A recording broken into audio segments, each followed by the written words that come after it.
রাহুল গান্ধীকে কেমন লাগছে আজকাল? পাপ্পু এখন চেঞ্জ হয়ে গেছে। मजा आया। ভারতবর্ষ হিন্দুদের রাষ্ট্র। ভারতবর্ষের যে কনসেপ্টটা ব্রিটিশরা আসার আগে আমাদের ছিল না। ছাত্র রাজনীতিটা করা দরকার। যাদবপুরে আমি যখন পড়তাম একবার বীভৎস মারামারি হয়েছে। গভর্নমেন্ট ইস্যুগুলোকে অ্যাড্রেস করতে ব্যর্থ হয়েছে। ৭৮ বছর বয়সে পাবলিকের এটা বোঝার ক্ষমতা হলো না কে আমার ভালো করবে কে করবে না। সবাই যদি একই রকম হয়ে তাহলে পাবলিক কী করবে?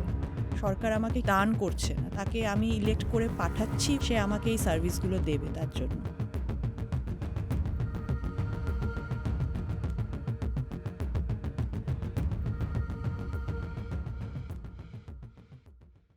এখন তো আর কলেজে ইলেকশন হচ্ছে না, তো সেই স্টুডেন্ট ইউনিয়নের সেই সিট দখলের লড়াই বা এই সমস্ত কিছু যে সংঘর্ষ মারামারি সেই ব্যাপারগুলো এখন এখন কি ইউনিয়ন নেই নাকি? না নেই। গভর্নমেন্ট যেটা ইউনিয়নগুলোকে সবই ডিসমেন্টেল করে দিয়েছে, বন্ধ, ইউনিয়ন ইলেকশন বন্ধ। অনেকেই মনে করতে পারে এটা ভালো দিক, কারণ ছাত্র রাজনীতি তো আমাদের, বিশেষ করে আমাদের পশ্চিমবঙ্গে আমাদের যে ইতিহাস আছে ছাত্র রাজনীতির ইতিহাস, একটা নকশাল পিরিয়ড বা পরবর্তীকালে যে সমস্ত পিরিয়ড, সেগুলো তো ভীষণ কন্ট্রোভার্সির জায়গায়। এবং অনেক সময় অনেকেই মনে করে যে অনেক সময় সেটা ছাত্রদের যেই কাজ হওয়া দরকার, পড়াশোনা, ক্যারিয়ার তৈরি করা, সেই জায়গাগুলোর ওপর সেগুলোর একটা অ্যাডভার্স এফেক্ট ফেলে এই সমস্ত কিছু। তবে আমি মনে করি যে ছাত্রদের ছাত্র রাজনীতিটা করা দরকার, কারণ রাজনীতি তো আমার একটা অধিকার সচেতন করে। আমার যেই দাবি, আমার যে রাইটস, যেগুলো প্রাপ্য, সরকার আমাকে দেবে। সরকার আমাকে কিছু কিন্তু আম, আহ, সে আমাকে কিছু দান করছে না, তাকে আমি ইলেক্ট করে পাঠাচ্ছি ওই জায়গাটায়, সে আমাকে এই সার্ভিসগুলো দেবে তার জন্য। তো সেখান থেকে আমার মনে হয় ছাত্রাবস্থা থেকেই এই অ্যাওয়ারনেসটা তৈরি হওয়া দরকার। এবং ছাত্র রাজনীতি খুব স্বাভাবিক, অনেক রকমের সমস্যা থাকে। স্টুডেন্টসরা যেহেতু একটা যে কোনো ইনস্টিটিউশনের একটা সবথেকে বড় স্টেক হোল্ডার স্টুডেন্টসরা থাকে। আমি আমার নিজের ছাত্র জীবনেও দেখেছি লাইব্রেরি নিয়ে আন্দোলন, লাইব্রেরি খোলা রাখার আন্দোলন, যে বেশি সময় লাইব্রেরি খোলা তুমি তো রাখতে যাদবপুর হবে। থেকে পড়েছো। হ্যাঁ, আমার তো যাদবপুরে পড়াশোনা। অনেক কিছু, বইয়ের সংখ্যা বাড়ানো, ক্লাসরুম বাড়ানো, আর এখন তো স্মার্ট ক্লাসরুমের যুগ, অনেক রকমের থাকে। অনেক গত বেশ কয়েক বছর ধরে আমরা দেখছি যে বিশেষ করে যখন থেকে সোশ্যাল মিডিয়ার বোলবালাটা অনেক বেড়েছে, তখন থেকে আমরা দেখছি যে ছাত্ররা নিজেদের ইস্যুগুলো তো আছেই, বাইরের ইস্যু, দেশ বিদেশের ইস্যু নিয়েও অনেক বেশি হল্লা করছে। এটা আগেও করতো অবভিয়াসলি, কিন্তু হ্যাঁ, এখন এটা বেশি করে চোখে পড়ছে। সেই থেকে পেরেন্টসরা একটু বেশি সাবধান হয়ে গেছে যে তোকে পড়তে পাঠিয়েছি, এসব করতে না। সত্যি কথা বলতে আগেও করতো। হ্যাঁ, আগে আমরা তো আগেও দেখতে পেতাম করতো, না, না? হ্যাঁ। আগে যেটা হতো যে পেরেন্টসদের কাছে ইনফরমেশনটা পৌঁছতো না। এখন ইনফরমেশন পৌঁছয়, এবং এখন যেই ঘটনাগুলো ঘটে ক্যাম্পাসের মধ্যে, আম, কখনো কখনো সেই ঘটনাগুলো এতই ব্লোন আউট অফ প্রপোর্শন হয়ে যায়, বা এইভাবে মিডিয়া সেগুলোকে প্রেজেন্ট করে, হয়তো ক্যাম্পাসের ভেতরে গেলে সেই পরিবেশ আগেও ছিল, আগেও এইভাবে রাজনীতি হয়েছে, আগেও সাংঘাতিক রকমের ছাত্র রাজনীতি হয়েছে। মানে ছাত্র রাজনীতি করতে গেলে আমি যেই কথাগুলো, এক্সাম্পলগুলো দিলাম, সেগুলো তো ভীষণ পজিটিভ জায়গা থেকে কনস্ট্রাকটিভ ডিমান্ডস। হুম। মারামারি অনেক কিছু হয়েছে। আমি নিজেই যাদবপুরে যখন পড়তাম, তখন একবার ফিজ হাইক করা হলো, সেই ফিজ হাইকের সময় বীভৎস মারামারি হয়েছে। আমি তো মানে আর্টসের ছিলাম। আর্টসের স্টুডেন্ট ইউনিয়ন সেই সময়, তখন কোন গভর্নমেন্ট ছিল? তখন লেফট গভর্নমেন্টের সময়, সিপিএম তখন ক্ষমতায়। সেন্ট্রালে? সেন্ট্রালে তখন সেই সময় বিজেপি। মানে এটা 2003 হ্যাঁ, ওই 2-3-এর কথা বলছো শুরুর তুমি? দিকে, শুরুর দিকে। তো তখন যেটা হয়েছিল যে ৩ টে ইউনিয়নের মধ্যে, আর্টস, সায়েন্স এবং ইঞ্জিনিয়ারিং, তাদের মধ্যে বীভৎস মারামারি হয়েছিল। আমার যারা চেনা জানা, আমার সিনিয়র যারা, তারা মার খেয়ে ফি হাইক তো হসপিটালাইজড ছিল। সবার জন্য হয়েছে, তাহলে স্ট্রিমে স্ট্রিমে কেন মারপিট হচ্ছে? হওয়ার কথা অ্যাডমিনিস্ট্রেশনের সাথে, হ্যাঁ, স্টুডেন্টরা কেন কিন্তু যেটা মারপিট হয়েছিল, করছিল? আর্টসের স্টুডেন্ট ইউনিয়নে তখন ছিল বামপন্থী দলের ওকে। যারা, এসএফআই তখন ছিল। তো স্টুডেন্ট এসএফআই সেই ফিজ হাইকটাকে তারা সাপোর্ট করেছিল, মানে খুব নামমাত্র। আমরা যখন পড়তাম তখন যেহেতু নামমাত্র স্টেটে ফিজ ওদের ছিল। গভর্নমেন্ট আছে তাই সেই কারণে সবকিছুকে নয়, দ্যাট সাপোর্ট ওয়াজ দ্য করতে হবে র্যাশনাল বলে। ডিসিশন, দ্যাট ওয়াজ দ্য, সেরকম কোনো ব্যাপার ছিল না, that was the rational decision. কারণ সেই সময় আমাদের ফিস ছিল মাসে 17 রুপিস। সেইটাকে বাড়িয়ে সেটা হয়তো হয়েছিল কি বলবো যে হয়তো 700 টাকা হয়তো বছরে ছিল, সেটা হয়তো বছরে হয়েছিল 1200 কি বা বছরে বলছি কেন, 3 বছর, হ্যাঁ বছরে বা 3 বছরে 1200 সামথিং সেরকম 3 একটা বছরে হয়েছিল। 1200 না হ্যাঁ, বছরে 1200? বছরে সেরকম তখন ওরকমই ফিস মানে ছিল। at least 40% মতো হ্যাঁ, হাইক। কারণ হ্যাঁ। আম বেশিরভাগটাই তো সাবসিডাইজ ছিল না? সেখান থেকে হস্টেল সাবসিডাইজ, ক্লাসরুমে ফ্যান, ইলেকট্রিসিটি সমস্ত কিছু সাবসিডাইজ, খুবই নামমাত্র। আর এটা তো আর্টসের তো ল্যাব নেই। হুম, হ্যাঁ, হুম, হুম। আর্টসের কিন্তু ইঞ্জিনিয়ারিং বা সায়েন্সের সেটা রয়েছে, তাদের আরও খরচা। একটা ইঞ্জিনিয়ারিং স্টুডেন্ট বানাতে গভর্নমেন্টের যত টাকা খরচা হয় সে অনুযায়ী তো ফিস দিতে হয় না তাকে। সেই সময়ের কথা বলছি, আজ থেকে হুম, অলমোস্ট প্রায় 20 বছর হ্যাঁ, আগে। তার কাছাকাছি। তো আম সেগুলো নিয়ে তখন সায়েন্স এবং ইঞ্জিনিয়ারিংয়ের 2 ফ্যাকাল্টির যারা ইউনিয়ন ছিল তারা সেটার বিরোধিতা করেছিল।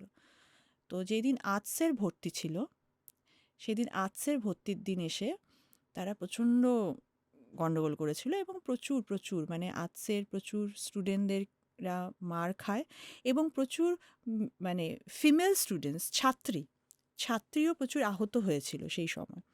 হ্যাঁ, তো আম, সেটা একদম আমার চোখে দেখা সেই ঘটনা ঘটেছে, সেই ঘটনা। এবং আগেও পরবর্তীকালে যাদবপুরের যিনি একসময় যিনি ভাইস মানে ভিসি যিনি ছিলেন, তিনিও একসময় নকশালদের হাতেও তিনি খুন হয়েছেন। হ্যাঁ, তো যাদবপুরের এই ছাত্র রাজনীতি আছে, এই ইতিহাস আছে যেটা। তো এখন যেটা তো যাদবপুরে কিছু ঘটনা ঘটলেই যাদবপুর বা প্রেসিডেন্সির মতো যে কলেজগুলো বললি সেগুলোতে, ইউনিভার্সিটিগুলো, আম সেগুলোতে কিছু ঘটনা ঘটলেই যতটা মিডিয়াকে যেগুলো যতটা অ্যাট্রাক্ট করে, হ্যাঁ? যতটা কনটেন্ট পাওয়া যায় সেই সমস্ত ইস্যু নিয়ে, হয়তো আশেপাশের কলেজগুলোয় হয়তো সেরকমভাবে আসে না, যেগুলো ছোট কলেজ মানে সেই ব্যাপারটা সমস্ত। এরকম হয়ে গেছে যে আগে সোশ্যাল মিডিয়ার ইয়ের আগে, ইভলিউশনের আগে, বিভিন্ন গভর্নমেন্ট হোক, স্টেট হোক, সেন্ট্রাল হোক বা মিডিয়া হোক, ওরা তো ছাত্র বাচ্চা করছে, ওদের মতো করছে, চুপ শান্ত হয়ে যাবে, ওদেরকে ওদের মতো করতে দাও, ওদের একটা আলাদা দুনিয়া আছে, সেখানে বাঁচতে দাও। এরকম একটা ব্যাপার হয়তো ছিল আগে। এখন হয়ে গেছে যে ভাই সব কিছুতেই টিআরপি দেখছি, এটাকেও হাইপ করে দাও, ওটাকেও হাইপ করে দাও। এই এই চক্করে কি এনভায়রনমেন্টটা নষ্ট হয়ে গেছে? সেটা তো কিছুটা আছেই, বাইরের কথা। এটার না দুটো আ দিক আছে আমি বলতে পারি। বলো। যে একটা বাইরে থেকে যেটা বলছিস মিডিয়ার ব্যাপারটা, সেই মিডিয়ার ব্যাপারটা তো আছেই কারণ একটা। মিডিয়ার যদি এত ঝামেলা না করতো আমরা জানতাম না না, কিন্তু সাধারণ জানতাম না। মানুষ খুব একটা। মানে আমি আমার এক্সপেরিয়েন্স থেকে বলছি যে কিছুক্ষণ আগেই যখন ওর সাথে কথা হচ্ছিল, এই যাদবপুরের সেই যেই বিভিন্ন স্টুডেন্ট অর্গানাইজেশনস, এত রকমের স্টুডেন্ট হ্যাঁ, অর্গানাইজেশনস আছে, সেটা নিয়েই বলছি। যেমন 2005 সালে, হ্যাঁ, সেই সময় বুদ্ধদেব ভট্টাচার্য চিফ মিনিস্টার, সেই সময় যেটা হলো যে স্টুডেন্টদেরকে 5 জন স্টুডেন্টকে রাস্ট্রিকেট করা হয়েছিল। হ্যাঁ? তাদেরকে নিয়ে একটা বিশাল আন্দোলন শুরু হলো। সেই আন্দোলন কেন করা তার হয়েছিল? তাদের একটা হস্টেলের একটা তাদের একটা ব্যাপার ছিল এবং কিছু ঘটনা আমার ঠিক এক্স্যাক্টলি মনে নেই। হ্যাঁ, সেটা নিয়ে তাদের ডিমান্ড হলো, ইঞ্জিনিয়ারিং ফ্যাকাল্টি স্টুডেন্ট ছিল। তাদের ডিমান্ড হলো যে তাদেরকে রাস্ট্রিকেট করা যাবে না।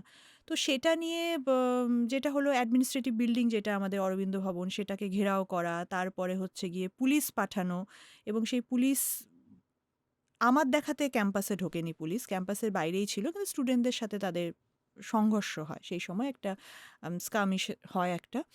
আ তারপরে যেটা হলো যে আর্টসে সেই সময়টায়, হ্যাঁ, আর্টস ফ্যাকাল্টিতে সেই সময় যেটা হলো যে একটা স্বাধীন দল তৈরি হলো। এখন যারা যাদবপুরে রয়েছে, ফ্যাস, ফোরাম অফ আর্টস স্টুডেন্টস, তার সরকারি আ আ কি বলবো যে এডুকেশনাল ইনস্টিটিউশনে সরকারি হস্তক্ষেপের বিরুদ্ধে তখন তৈরি হলো, যে স্বাধীন। কারণ সেই সময় তো এসএফআই ছিল ইউনিয়নে। সেখানে সেই সময় ওদেরকে কেউ অ্যান্টি ন্যাশনাল বলে দাগিয়ে দেয়নি? না, সেই সময় তো সেই কালচারটা শুরু হয়নি। কারণ সেই সময়ে কিন্তু এই যে রাইট উইং পলিটিক্স সেই সময় যাদবপুরে ঢোকেনি সেই সময়। এক ছিল হচ্ছে বাম, অতি বাম এবং স্বাধীন। ঠিক সেই ঘটনাটার সময় থেকে আমার মনে আছে যে বিভিন্ন রকমের নিউজ চ্যানেলগুলো, এবিপি আনন্দ বা তারা যাদবপুরে যেতে শুরু করলো। কিন্তু তখনও সেটা কিন্তু ইলেকট্রনিক মিডিয়া, নট তখন দ্য এবিপি সোশ্যাল ছিল মিডিয়া। না, তখন স্টার আনন্দ স্টার ছিল। আনন্দ ছিল। হুম। তখনও কিন্তু ইলেকট্রনিক মিডিয়া, যাদেরকে আমরা টিভিতে দেখছি। তখন থেকে আস্তে, আস্তে ফোকাস শুরু হলো এবং এখন যেটা হয়েছে সোশ্যাল মিডিয়াতে, তো আমার জাস্ট ফোনে আমার একটা ক্লিকে নিউজ পাচ্ছি আমি, এবং সেখানে মানুষ চায় এই ধরনের খবর।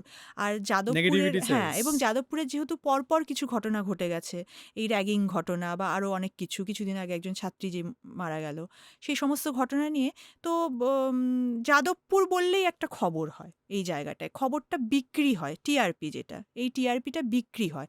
আর যেহেতু যাদবপুরের যেহেতু একটা ছাত্র রাজনীতিটাই এরকম, আর এখানটা যেহেতু কালচারটা এরকম, হিস্ট্রিটা এরকম যাদবপুরের, যে বরাবরই সেখানকার ছাত্রছাত্রীরা বরাবরই তারা নিজেদের দাবি নিয়ে ভীষণ সরব, তারা কর্তৃপক্ষের বিরুদ্ধে আন্দোলন করা কি এই সমস্ত এক্সপিরিয়েন্স তাদের ভীষণ রকমভাবে রয়েছে।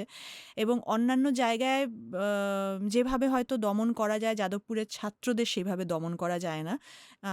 ডেমোক্রেটিক স্পেসটা যাদবপুরে খুব বেশি, সবাই সেখানে কথা বলতে পারে এবং কথা বলার সুযোগ থাকে সবার সেখানে, সেটাকে সাপ্রেস করা হয় না সেই জায়গাটায়, যেই কারণেই হোক কলরব যাদবপুরে হয়েছে।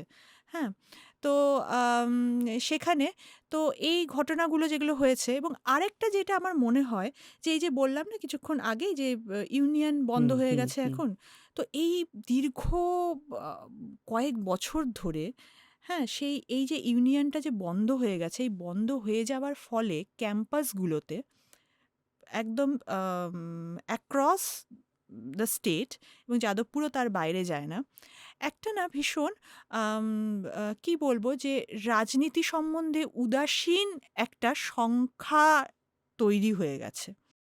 একটা যখন ইউনিয়ন অপারেট করে, তারা তো ইউনিয়ন তো তাদের কিছু মেথডস ওই থাকে, তারা প্র্যাকটিসের মধ্যে থাকে। প্র্যাকটিসের মধ্যে হুম, থাকে, হুম। এক্স্যাক্টলি।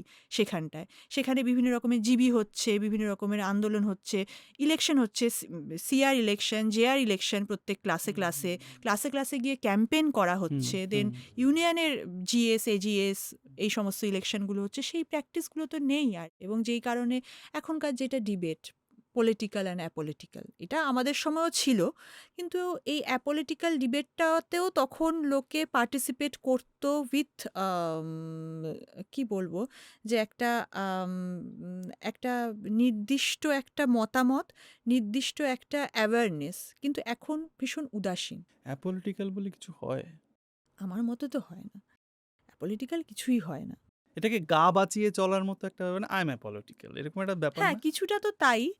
আর আর একটা কথা কি, ব্যাপারটা কি যে এই যে সবসময় পলিটিক্যাল ব্যাপারটা তো ভীষণ কনস্ট্রাকটিভ একটা ব্যাপার হয়ে যাচ্ছে, কনস্ট্রাকটিভ ধারণা। আমি যখন পলিটিক্যাল বলছি তার মানে আমার রাজনৈতিক দল আসছে, গভর্নমেন্ট আসছে, একটা ইনস্টিটিউশন আসছে, ইলেকশন আসছে, একটা প্রসিডিওর আসছে, এবং অ্যাপলিটিক্যাল ব্যাপারটা সেটাকে ডিকনস্ট্রাক্ট করছে সেই জায়গাটায় দাঁড়িয়ে। পসিবল আদৌ অ্যাপলিটিক্যাল হওয়া?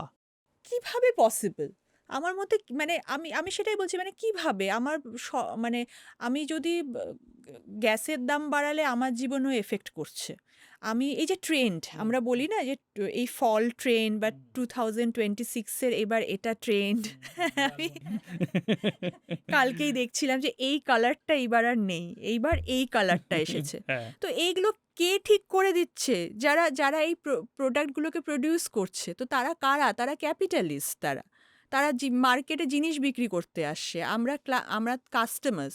তো এই পুরো প্রসেসটাই তো একটা পলিটিক্যাল প্রসেস। তো সেখানটায় দাঁড়িয়ে আমার চয়েসও তো আমি ভাবছি আমি চয়েস করছি, আমি ঠিক করছি। কিন্তু সেটাও কিন্তু ঠিক করে দিচ্ছে যার হাতে টাকা আছে, যে বিজনেস করছে, যে বিজনেস করে প্রফিট মেকিং করছে সে। তোমার মনে হয় না যে ক্যাপিটালিজম দরকার? মানে কো এক্সিস্টেন্সটা দরকার? নাহলে খাবে কি? এই যে তুমি একটু আগে বললে যে একটা প্রোডাক্ট থাকলে সেটার কনজিউমার থাকবে, বা তাহলে আমরা কনজিউমটা করবো কি করে যদি প্রোডাক্টই না থাকে, এবং প্রোডাক্ট থাকলে ক্যাপিটালিজম থাকবে। কো এক্সিস্টেন্সটা কি দরকার নেই?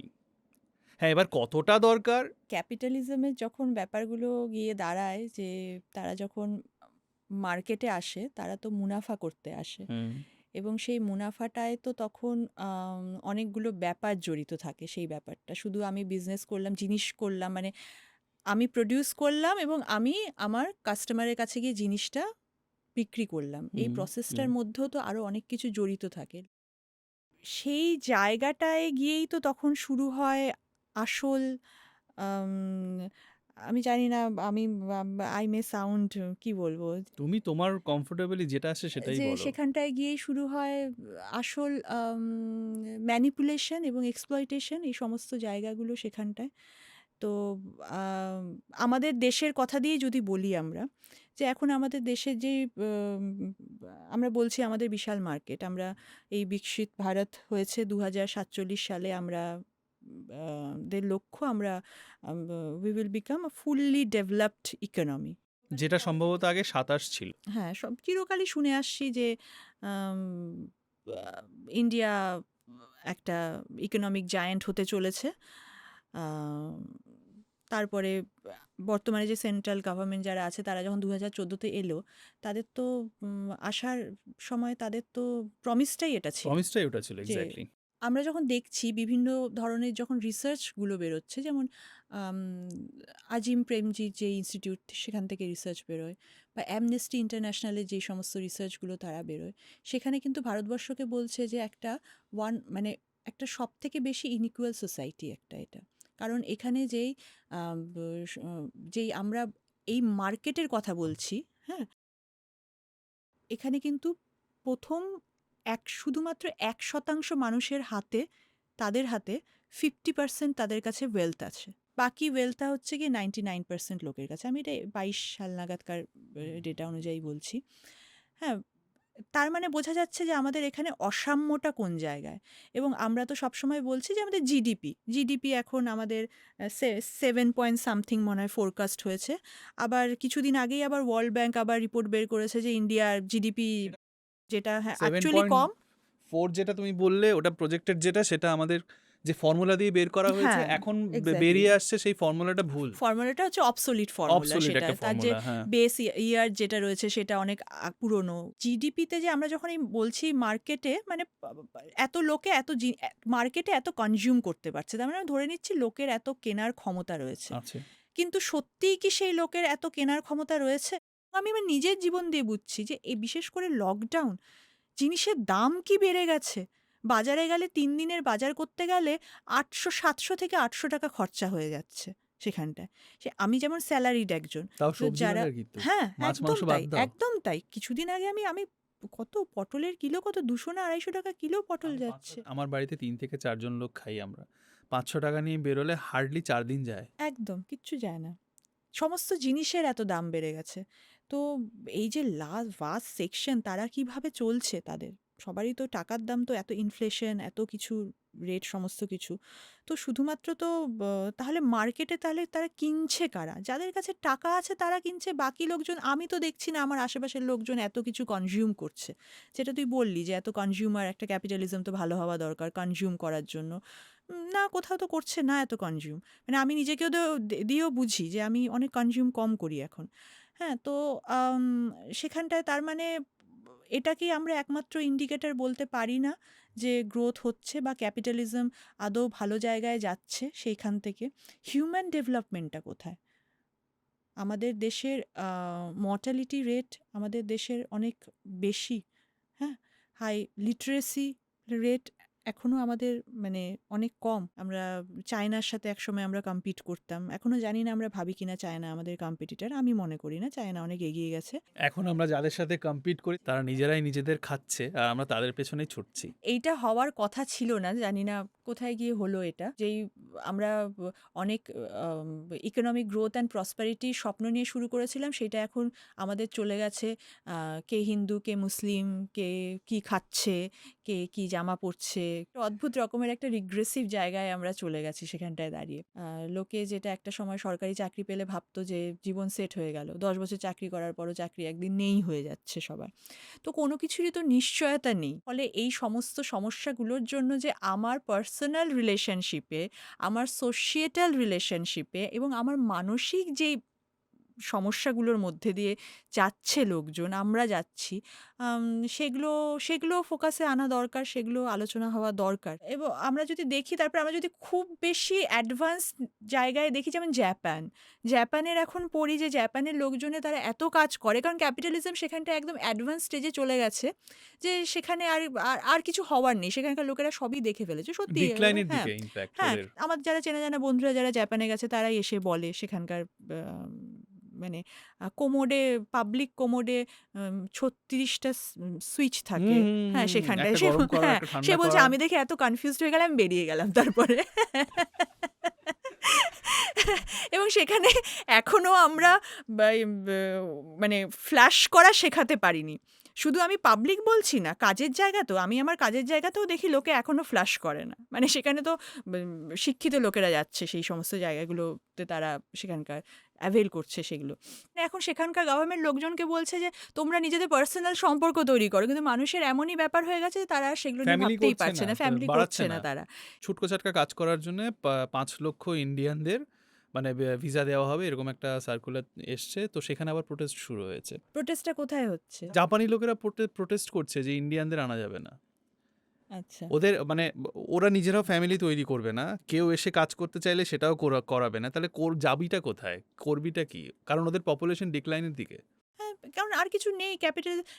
ক্যাপিটালিজম নিজের ভেতরকার কন্ট্রাডিকশনেই একসময় হবে। একটা সময় কন্ট্রাডিকশনকে ভাবা হয়েছিল ওভার প্রোডাকশন। আর এখন এখানে জাপানের মতো অ্যাডভান্স সোসাইটিতে গিয়ে দেখছি সেইটার এই অ্যাডভান্সমেন্টের যে সাইকোলজিক্যাল এফেক্টটা, সেটাও তাদের মধ্যে পড়ে গেছে। এবং আমি একটা যেমন দেখছিলাম জাপানের বাচ্চারা, মানে ওখানে এতটাই ডিজিটাইজ, তারা কেউ অ্যানালগ ওয়াচ তারা দেখতে জানে না। এটা আমি জানতাম না তো। এটা বেশ কিছুদিন আগেকার, কয়েক বছর আগে আমি একটা আর্টিকেলে পড়েছিলাম। মানে আমাদের ছোটবেলায় আমাদের যে কি বলবো, যে বুদ্ধির মাপকাঠিটাই যাচাই করা হতো ঘড়ি দেখা হুম দিয়ে। হুম হুম ঘড়ি হুম দেখতে হুম পারি কিনা হুম আমরা। হুম আমরা হুম। কিন্তু এখনো নিজেদের যারা, আমাদের যারা পরের জেনারেশন, তাদেরকেও কিন্তু আমরা শেখাই, ঘড়ি দেখা শেখাই। জাপানে নেই, কারণ ওখানে অ্যানালগ ওয়াচ এক্সিস্ট করে না। অদ্ভুত একটা জিনিস মাথায় এলো, তাই জিজ্ঞেস করছি। ক্যাপিটালিজম ততক্ষণেই খারাপ লাগে যতক্ষণ না নিজে না পাওয়ার পাচ্ছ না টাকা পাচ্ছ। এটা আমি যখন রাস্তা ছেড়ে নিজের গাড়িতে চড়তে শুরু করি, তখন আমি আর ক্যাপিটালিজমকে আমি আর গালাগাল দিই না, বা আমি রাস্তায় যে লোকটা হাঁটছে তখন আমি তাকে গালাগাল হুম দিতে হুম শুরু করি। হুম হুম। রাস্তা থেকে রাস্তা ক্রস করতে এটা জানে না, হাঁটার হ্যাঁ, জায়গা। হাঁটার জায়গা, এভাবে যাচ্ছে, এরকম করছে। মানুষের স্বভাব। আমি আমি আমি একটা ব্যক্তিগতভাবে ভীষণ মনে করি, সেটা আমার মন নয়, এটা আমাদের যেমন যেমন মেকিয়াভেলি পলিটিক্যাল থিঙ্কার একজন ছিলেন। তার একটা বিখ্যাত কথা আছে, man is prone two evil. মানুষ মাত্রই খারাপ কাজ করবে, হ্যাঁ। সেই তার আগে যেটা ছিল ভীষণ আইডিয়ালিজম নিয়ে বলা হতো, আমরা মানুষকে ভীষণ আইডিয়াল হিসেবে দেখি, মানুষ এটা ভালো, ওই গুড ইন পিপল দেখো। ওনার বক্তব্য যে হি ওয়াজ এ রিয়ালিস্ট।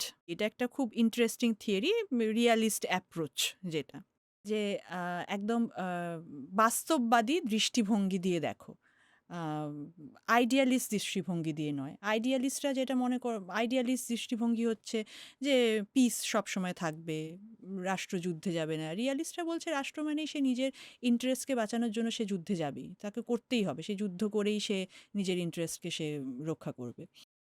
সো এই মেকিয়াভেলি যে প্রোন টু ইভিল, সেটা যেটা বললাম, man is prone two evil. তো আমার সেটা মনে হয় যে আমরা যতই রাগঢাক করার চেষ্টা করি, মানুষ আমাদের মধ্যে একটা থাকে, এই ডিমান্ড আমাদের মধ্যে সবসময় থাকে।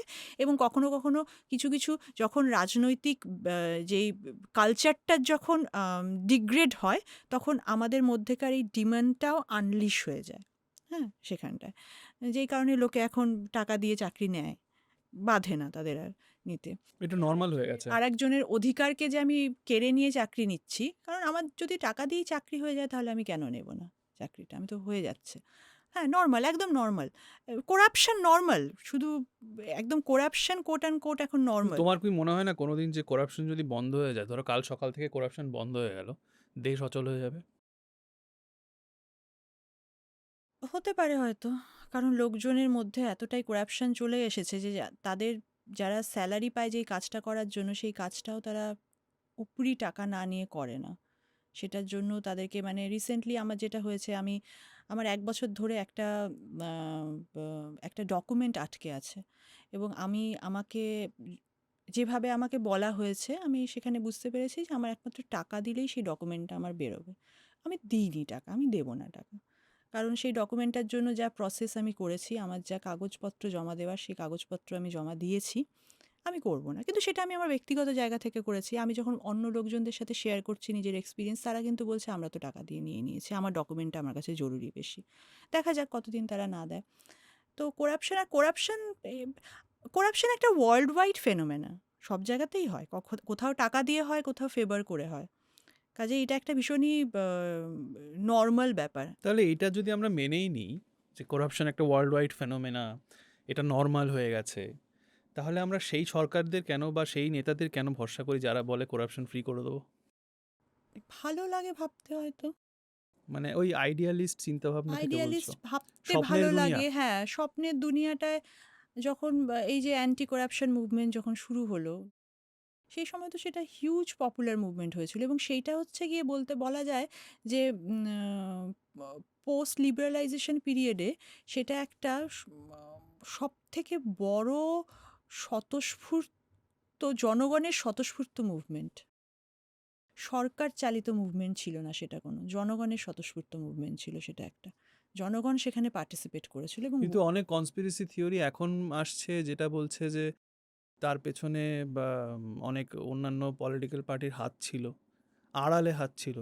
থাকতে পারে। যখন তারা দেখছে যে একটা জনগণ একসাথে হচ্ছে, একটা মুভমেন্ট তৈরি হচ্ছে, তার পলিটিক্যাল ইন্টারেস্টের এবং জন্য, তারা তার তো সেটা থাকতেই পারে। বলার পেছনে সবচেয়ে বড় কারণ হচ্ছে আন্না হাজারে এই মুহূর্তে দেশের যা অবস্থা, এই মুহূর্তে কেন উনি চুপ, এইটাকেই রিলেট করা হচ্ছে ওই জায়গাটায় গিয়ে। মনে হয় না আন্না হাজারের কিছু ক্ষমতা আছে কিছু করার সেই সময়। কারণ অরবিন্দ কেজরিওয়াল ছিলেন, তিনি তো রাজনৈতিক দল তৈরি করে তিনিও তো সিএম হয়ে গেলেন। কিন্তু উনি তো একা মুখ ছিলেন তখন, কেজরিওয়াল কে? তখনই ওনার অনেক বয়স ছিল এবং এখনও বয়স হয়ে গেছে, আরও বয়স হয়ে গেছে। আমার মনে হয় না তার মধ্যে সেই শক্তি রয়েছে যে তিনি আর কিছু করবেন। শক্তি না থাকলেও কথা তো বলতে পারে, কথাও তো বলছে আই না। Don't expect much from him. Why? Um, why? Because at that time when that movement took place, um, he was a face of the movement, hmm. but he was a face as in he was an aging man, an old man, and who was speaking the language of the people. যে একটা বড় সংখ্যক জনগণ তারা চাইছে এর থেকে মুক্তি পেতে, সেখান থেকে সেরকম বলেছিলেন। কিন্তু তার পরবর্তী কালীন যেই ঘটনা প্রবাহ চলেছে, যেইভাবে আপ তৈরি হওয়া এবং কেজরিওয়ালের ক্ষমতায় আসা, যেভাবে তার শাসন চালানো সেখানটায় দাঁড়িয়ে, সেখানে আমার মনে হয় যে he became non relevant at present, at the present context he became non relevant. এবং এখনকার যেটা ভারতের রাজনীতির যেটা বিষয়, সেই বিষয়ে করাপশন তো আর কোনো ইস্যু নয়। কিন্তু আমরা এখনো প্রত্যেক 5 বছরে করাপশনের ইয়েতেই তো ভোট দিচ্ছি। অন্য জিনিস ইস্যু হয়ে গেছে, ধর্ম, রিলিজিয়ন, কাস্ট, এই সমস্ত কিছু ইস্যু হয়ে গেছে। আমরা 2014তেও যখন ভোটটা হয়েছিল, সেই ভোটটাও কিন্তু হয়েছিল বেসড অন এমপ্লয়মেন্ট। আমি নিজে দিয়েছি বিজেপিকে ভোট, হ্যাঁ, আমার বলতে কোনো অসুবিধা নেই। জব গ্রোথ, তারপর থেকে ভোটটা কিভাবে হচ্ছে? যদি করাপশন যদি ইস্যু হতো তাহলে আমাদের পশ্চিমবঙ্গেও তো তাহলে অন্য কিছু হতে পারতো, এখানেও তো হচ্ছে না। কেন হচ্ছে না আমাদের এখানে? লোকে অ্যাকসেপ্ট করে নিয়েছে এবং আমার যেটা মনে হয় যে আরেকটা বড় কারণ একটা বিরোধী রাজনৈতিক দলের অনুপস্থিতি বা ভীষণ দুর্বল এবং ভীষণ রকমভাবে আম, আমাদের যেই বিরোধী দল আমরা যারা বলছি, যে আমরা যদি এই মুহূর্তে বিজেপি এবং লেফট যারা আছে, কংগ্রেস তো আমাদের এখানে কংগ্রেসকে নন এক্সিস্টেন্টই ধরো। নন এক্সিস্টেন্স, এবং তারাও রিসেন্ট অনেক ইস্যুতেই কংগ্রেস আর এখানে আসেনি, তারা তাদের ইকুয়েশনে আছে। হ্যাঁ, তো আর যেটা যে বিজেপি এবং টিএমসি তাদেরকে নিয়ে অনেক রকমের তত্ত্ব আছে, অনেক সেটিং তত্ত্ব বা আরও অনেক কিছু তত্ত্ব আছে সেখানটায়। কিরকম? কারণ একটা সময় তো মমতা বন্দ্যোপাধ্যায় যখন বিজেপি কেন্দ্রীয় সরকারে তো তিনি মন্ত্রী ছিলেন একটা সময়, আম, এবং তারপরে যেটা হচ্ছে বিভিন্ন ইস্যুতে যেগুলো দেখা গেছে, কিছু কিছু ইস্যুতে যখন সারদার ইস্যু বা সিঙ্গুরের ইস্যু সাপোর্ট করেছিল। পাশাপাশিও যেটা হয়েছে যে যখন এই যে বিভিন্ন ইডির তলব, এই সমস্ত ইস্যুগুলো যেভাবে কালমিনেট করেছে, এবং তারপরে রিসেন্টলি আমরা যে দেখলাম যেটা আরজি করের ইনসিডেন্টের পর যেভাবে বিষয়টাকে যেভাবে গেল এবং যেভাবে হ্যান্ডেল হলো বিষয়টা, সেই সমস্ত কিছু নিয়েই একটা জনগণের মধ্যে কিন্তু এটা একটা ধারণা আছে। আমি অনেকজনের সাথেই কথা বলেছি এবং আমি এটা দেখেছি যে তারা সবাই এটা মোটামুটি তারা জানে। আমরা যখন দেখি বামপন্থী দলগুলো যখন এটা বলে ওপেন সিক্রেট যে টাইপ অফ। সেটিং আছে, সেটিং আছে, আমার যেটা মনে হয় যে তারা এত চেঁচাচ্ছে সেটিং আছে, সেটিং আছে, লোকে জানে যে একটা কিছু আন্ডারস্ট্যান্ডিং সেখানে থাকতে পারে সেই জায়গাটায়। কিন্তু তবুও তাদের তাদের কাছে এটা তাদের কাছে ইস্যু নয়। এই জায়গাটা তাদের কাছে, আমার যেটা মনে হয়, এই জায়গাটা তাদের কাছে ইস্যু নয় এখানটায় দাঁড়িয়ে। যে আর আরেকটা যেটা ব্যাপার যে আম একটা যে অপোজিশন দল হবে, হ্যাঁ? অপোজিশন দল হবে তাকে তো আম সেইরকমভাবে কনফিডেন্ট দেখাতে হবে, তার পলিসি আর্টিকুলেশন সেইভাবে তাকে করতে হবে, হ্যাঁ? এখন তো বর্তমানে তো ন্যারেটিভের রাজনীতি চলে।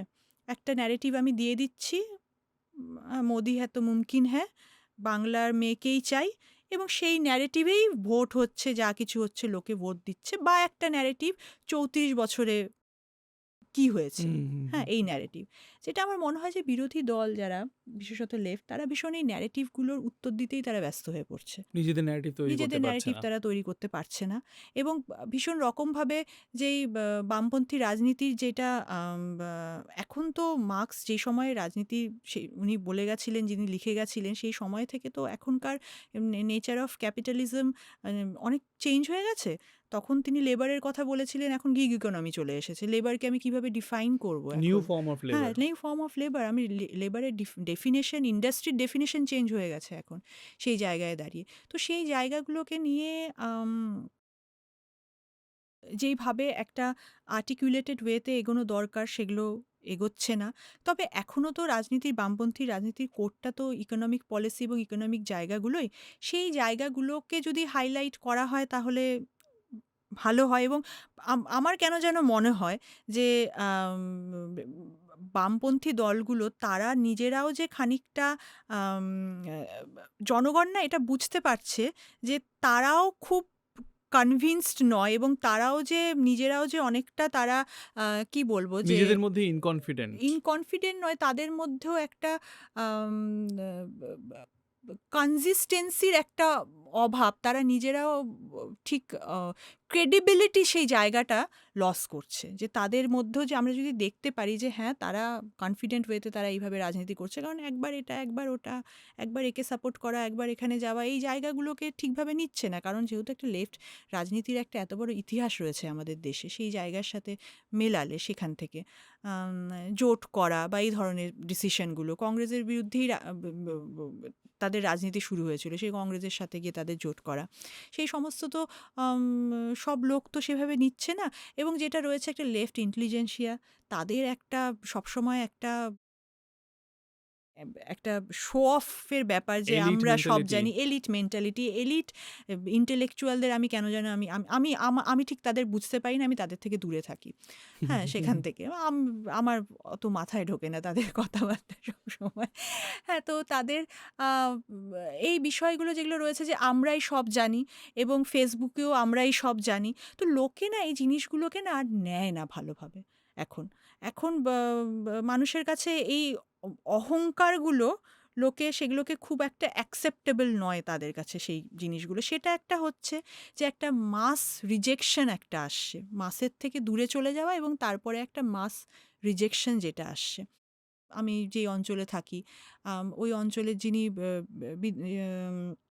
যিনি প্রার্থী ছিলেন লোকসভার, তিনি যখন মানে যিনি জিতেছেন, বর্তমান সরকারের যিনি প্রার্থী ছিলেন, তো তিনি যখন এসেছেন, তিনি যখন বলছেন যে লক্ষ্মী ভাণ্ডার বা এই সমস্ত নিয়ে কথা হচ্ছে, কন্যাশ্রী, তিনি বলছেন, তিনি একদম বলছেন যে আমরা আগের সরকার কি কোনোদিনও এগুলো দিয়েছিল? যারা শ্রোতারা বলছে না, এগুলো তো আমরা পাইনি। বলছে যে আমরা দিচ্ছি, এবং আমরা চলে গেলে কিন্তু এগুলো পাবে না তোমরা। তো লোকে যখন বুঝছে যে আমি আমি সত্যিই তো আমরা পাচ্ছি এটা, যেই গভর্নমেন্টের থেকে আমি পাচ্ছি এই জিনিসগুলো, তাও আমি কেন, ইনস্ট্যান্টলি। হ্যাঁ, আমি কেন অন্য কারোকে ভোট দিয়ে, অন্য কারোকে এনে এই জায়গাটা যেটা আমার নিশ্চয়তার জায়গা, সেই জায়গাটাকে আমি চ্যালেঞ্জ করব। লোকে সেই কারণে এটা কিন্তু দিচ্ছে একটা না। Huge factor. হ্যাঁ, এটা হিউজ ফ্যাক্টর। এবং আরেকটা কথা যেটা আমার মনে হয় যে এই যে বারবার করে লক্ষ্মী ভাণ্ডারকে নিয়ে যে আমরা খিল্লি করি না, এই খিল্লি করে কিন্তু আমরা এই মানুষগুলোকে আরো দূরে সরিয়ে দিচ্ছি। এত ক্রিটিসিজম করা, এত খিল্লি করা, তুমি খিল্লি না করে তো দুঃখটা বোঝার চেষ্টা করো না, পিন পয়েন্টটা বোঝার চেষ্টা করো যে কেন ওদের এটা দরকার হচ্ছে। এই সমস্ত গভর্নমেন্ট স্কিমগুলো যারা উপভোক্তা তারা কিন্তু এখান থেকে তারা সুবিধে কিন্তু তারা পেয়েছে। যেমন লক্ষ্মী ভাণ্ডারে যে টাকা দেয়া হয়, এটা তো ঘটনা, গৃহবধূদের হাতে তাদের হাতে টাকা আসছে। বছরে যদি ১২,০০০ টাকা, হ্যাঁ, it's not a matter of joke এখানটায় একটা। তো যেই কন্যাশ্রীতে যেই টাকা দেয়া হয়, আজকে যেই কারণে আম ছাত্রীরা তারা স্কুলে পড়ছে। পশ্চিমবঙ্গে এখন ছেলেদের ড্রপ আউটের সংখ্যা বেশি। মেয়েদের ড্রপ আউটের সংখ্যা কিন্তু স্কুলে সেই তুলনায় কম। সেটা কি কন্যাশ্রী টাকার জন্যই? একটা তো রোল প্লে করছে একটা সেখানটায়। সার্টেন ক্লাস অব্দি হ্যাঁ, করলে তুমি এই সার্টেন টাকাটা ক্লাস পাবে। অবধি যেটা সরকারি, যেখানে সরকারি স্কুলগুলো রয়েছে সেখানে যাচ্ছে। তো এগুলোর এফিকেসি গুলো এবং এগুলোর যে আম আ যে পাবলিক ওয়েলফেয়ার এ যে তাদের যে ইমপ্যাক্ট গুলো সেগুলোকে কিন্তু অস্বীকার করা যায় না। কাজেই বিরোধী হিসাবে শুধু এগুলোকে সমালোচনা করলেই হবে না। আম এগুলো কোন জায়গায় গিয়ে এগুলো অ্যাকসেপ্টেবল এবং লোকে এগুলোকে মেনে নিচ্ছে এবং these are the areas where the government is getting the support from the people, সেই জায়গাগুলোকেও কিন্তু মাথায় রাখতে হবে এই যে কোনো সমালোচনা করার আগেই। আর তাহলে এগুলোর অল্টারনেটিভ কি হতে পারে বা কি করা যেতে পারে সেগুলো ভাবা দরকার কিন্তু সেই অল্টারনেটিভ জায়গাগুলো। তো লং টার্ম হবে। হ্যাঁ, অল্টারনেটিভ তাহলে লং টার্ম এটা তো সেগুলো short term gain. Short term game, তাহলে লং টার্ম গেমগুলো কি হতে পারে, কি লং টার্ম করা গেইন যেতে চায় পারে লোকে এখন, পাবলিক। সেটা নিয়ে পাবলিককে অ্যাওয়্যার করতে হবে সেখানটায় দাঁড়িয়ে লং টার্ম গেইন কি হতে পারে। পাবলিকের সাথে কথা বলে এমন নয় যে তারা বোঝে না লং টার্ম গেইন কি, কিন্তু তারা যখন পাচ্ছে সেই জায়গায় দাঁড়িয়ে। আর আর এগুলো তো আমরা অনেক কিছু বলি কিন্তু এগুলো তো গভর্নমেন্ট পলিসি নিয়েই করছে এই জিনিসগুলোকে, এগুলো তো গভর্নমেন্ট পলিসির আন্ডারে এগুলো। আম তো এরকম সোশ্যাল সিকিউরিটি স্কিম তো ওয়েস্টেও থাকে। আমরা যদি সেইভাবে হিসেবে যদি দেখি সেখানটায়। আর সে কারণে আমার মনে হয় এগুলোকে নিয়ে আমরা যেরকমভাবে আম ব মানে স্মার্ক করি, আমরা যেরকমভাবে তাচ্ছিল্য করি, একটা ভীষণ আমি তো কোনোদিনই নেব না। একটা এলিটিস্ট ব্যাপার বা সেখানে রাজনৈতিক বিরোধিতার থেকেও বড় বেশি অনেক সময় একটা এলিটিস্ট একটা মেন্টালিটি কাজ করে। আমি আলাদা, আমি নেব না এই সমস্ত ব্যাপার। সেই জায়গাগুলোকে একটু অ্যাড্রেস করা দরকার। কারণ এই লোকগুলোই কিন্তু আ ভোটার হিসাবে এদের সংখ্যাই কিন্তু বেশি। সবকিছুকে শুধু ক্রিটিসিজম করতেই ব্যস্ত। আমরা কখনো গিয়ে তাদের সাথে বসে কথা বলছি না। বা আমরা বা বা জানার চেষ্টা করছি না তারা এটা কেন করছে। যেমন আমি একটা বলছি যে এই যে আ এখন যেমন টিএমসির বিরোধী মুখ হিসাবে বিজেপিকে দেখা হয়।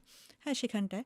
যেমন এক ধরনের মানুষ আছে যারা সেটিং জানে, আবার এক ধরনের মানুষ কিন্তু আছে যারা সত্যিই মনে করে যে টিএমসিকে সরাতে গেলে বিজেপিকে দিয়েই সরাতে হবে। এটা যে এটার পেছনে আরেকটা কারণ যেটা রয়েছে গ্রামে গঞ্জে আমার চেনা জানা কিন্তু রয়েছে, আমার জুনিয়র রয়েছে যারা একটা সময় ২০১১ পর থেকে তারা বাড়ি ছাড়া। তারা আর বাড়িতে ঢুকতে পারেনি। কেন? কারণ তারা বিরোধী, মানে তারা তো সেই সময়কার তারা উম আ বামপন্থী রাজনীতি তারা করত এবং যেহেতু বর্তমান বিরোধীরা, যেহেতু যেই সরকার এখন আছে টিএমসি এসেছে, তারপরে তারা বাড়ি তাদেরকে ছাড়তে হয়েছে তাদেরকে। হ্যাঁ, সেখানে এরকম অনেক জায়গা রয়েছে এখানটায়। আমি বলছি যেমন আমার এক কলিগ, সে একটা কাজে সুন্দরবন অঞ্চলে গেছিল। একদম প্রত্যন্ত সুন্দরবন অঞ্চলে, হ্যাঁ? সেখানে গিয়ে সে খুব ভিজিবলি খুব ডিস্টার্বড হয়েছে সে দেখে। কারণ সে একদম একাডেমিশিয়ান। তার এই সমস্ত রাজনীতি বা এই সমস্ত কিছু তার কোনো এক্সপেরিয়েন্সও নেই, সে জানেও না। সে সেখানে গিয়ে যখন লোকজনদের সাথে কথা বলছে, লোকজনরা বলছে যে এই যে বিভিন্ন রকমের যে রিলিফস গুলো আসছে, গভর্নমেন্ট থেকে যে রিলিফগুলো আসছে, হ্যাঁ? সেগুলো তারা একদম নদী তো ভাঙছে, তারা একদম ওই নদীর একদম রিমোটেস্ট পার্টে তারা থাকছে সেই জায়গায় গিয়ে। তাদের কাছে এসে পৌঁছচ্ছে না। যখন ওখানে যাচ্ছে হয়তো ওখানকার অফিসে যাচ্ছে বা সরকারি যে বিভিন্ন পোস্টে যারা রয়েছে বা বিভিন্ন যেই রাজনৈতিক পোস্টগুলো যারা রয়েছে, তারা বলছে ওদিকে আর কেউ থাকে না। বলছে, "দিদি আমাদের কাছে এসে পৌঁছয় না।" মানে ওরা এক্সিস্টই করে না রেকর্ডে। হ্যাঁ, ওদের ওদের যেটা ওদেরকে বলছে যে আমরা ভোট দিতে যেতে পারি না, আমাদের ভোট দিতে দেওয়া হয় না। মানে এগুলো বিভিন্ন একদম একাডেমিক স্টাডি, আমি জানি না তারা পাবলিশ করবে কিনা। সে এসে তার এই বিভিন্ন এক্সপিরিয়েন্সগুলো সে বলছে এবং সে ভীষণ শকড যে লোকে যেভাবে দেখিয়েছে বাচ্চাদের ছবি, বিভিন্ন লোকজনদের ছবি নিয়ে এসে বলছে আমি ভাবতে পারি না যে লোকে এইভাবেও থাকতে পারে, তারা এরকমভাবে থাকছে লোকে।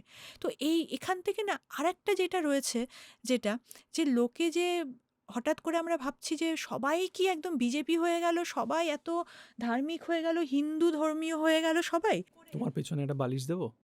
একটা প্লিজ একটা বালিশ এই থাক। এটা একটা বালিশ নিয়ে এসো তো। সবাই যে ভীষণ রকমভাবে হিন্দুত্ব পলিটিক্সটাকে যে সবাই অ্যাকসেপ্ট করে নিয়েছে পশ্চিমবঙ্গে, সেরকমও কিন্তু নয়।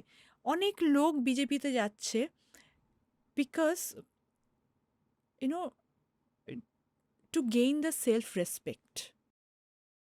এই যে তারা তারা বলছে যে বিভিন্ন রকমভাবে তারা হয়তো সেই সময়ে তারা লেফটের করতো বা কংগ্রেস করতো বা হোয়াট এভার কোনো একটা রাজনীতি করতো, যারা বর্তমানে টিএমসিতে তারা হয়তো যোগ দেয়নি পলিটিক্যাল পার্টিতে। তারা যেরকমভাবে তারা হেকেল হচ্ছে, তাদেরকে যেরকমভাবে অপমান করা হচ্ছে, এই জিনিস দেওয়া হচ্ছে না। আমি যেমন শুনেছি একজন এসে বলেছে যে আমফানের পরে 20,000 টাকা করে দেওয়ার ছিল, ও বলছে আমাদের 5,000 টাকা করে দিয়েছে, বাকি টাকা আমরা পাইনি। কিছু বলনি কেন? কি বলবো দিদি, যে 5,000 টাকা পাচ্ছি সেটাও পাবো না? হ্যাঁ, হুগলি জেলার একজনের সাথে আমার কথা হয়েছিল, সে তখন এই কথা বলেছে। তো এই যে মানুষের যে একটা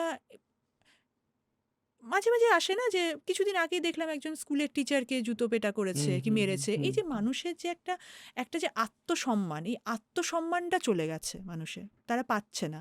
এই আত্মসম্মানটা ফিরে পাওয়ার জন্য তারা ভাবছে যে আমরা যদি একটা বিরোধী দল করি, যে বিরোধী দল পাওয়ারফুল, এদেরকে টেক্কা দিতে পারে। বামপন্থীদের সেই ক্ষমতা নেই। ঠিক আছে। হ্যাঁ।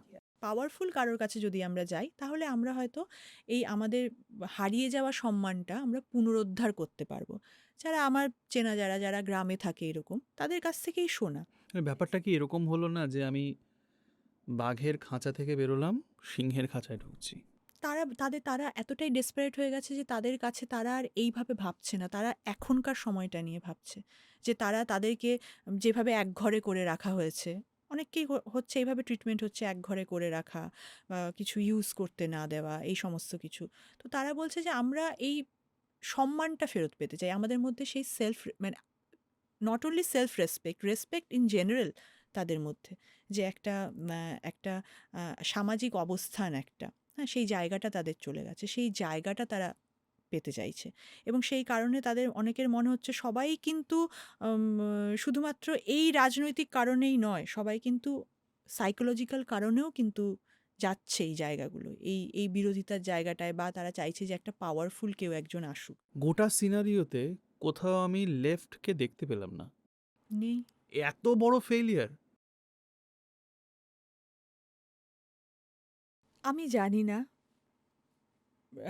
বামপন্থী রাজনীতির যারা অর্গানাইজার তারা কিভাবে করছে, গ্রামে গঞ্জে কিভাবে তারা আছে। আমি এটা অনেকবার শুনেছি যে গ্রাউন্ডে নাকি ওদের খুব আস্তে আস্তে রিগেইন করছে। কিছু কিছু জায়গায় হয়তো হচ্ছে, লোক নেই আমি বলবো না। কারণ এখনও কিন্তু আমরা যখন দেখি যে ব্রিগেডে লাখ লাখ লোক থাকে বা ডাকলেই লোক আসে, তো বিষয়টা হচ্ছে যারা আসছে সেইটা কি গিয়ে আবার ভোটে কনভার্ট হচ্ছে কিনা। ওই জায়গাটায় কিন্তু অনেকগুলো গল্প চলে আসছে, যেটা বললাম যে এই বিভিন্ন রকমের সুযোগ সুবিধা পাওয়া বা যেইভাবে তাদেরকে প্রেশারাইজ করা হয় সেগুলো। আর ভোট চুরির ব্যাপারও সেখানেও আম থাকে। তো এগুলো দিস ক্যান বি ফ্যাক্টরস। আর সত্যি কথা বলতে যেটা আ মনে হয় যে আজকে যে সমগ্র দেশে যে এই যে আম আ রাজনৈতিক কালচারের যে একটা স্খলন হয়েছে, এটার পেছনে কিন্তু আরেকটা কারণ বাম রাজনীতি দুর্বল হয়ে যাওয়া। গ্রাসরুট লেভেলে গিয়ে রাজনীতি করার লোক এখন অনেক কমে গেছে। লোক সেখানটায় নেই। বিশেষ করে বর্তমানে যে রাজনৈতিক যে কালচারটা, যেটা আমরা দেখলাম যে এই যে বিভিন্ন কর্পোরেট থেকে টাকা নেওয়া, সেই পলিটিক্যাল পার্টিগুলোর যে টাকা থাকে, হিউজ টাকার ব্যাপার, হিউজ টাকা। একেকটা কনস্টিটুয়েন্সিতে ভোট করতে গেলে প্রচুর টাকার খরচ থাকে। সেই টাকার জোগানগুলো বামপন্থী দলগুলোর নেই।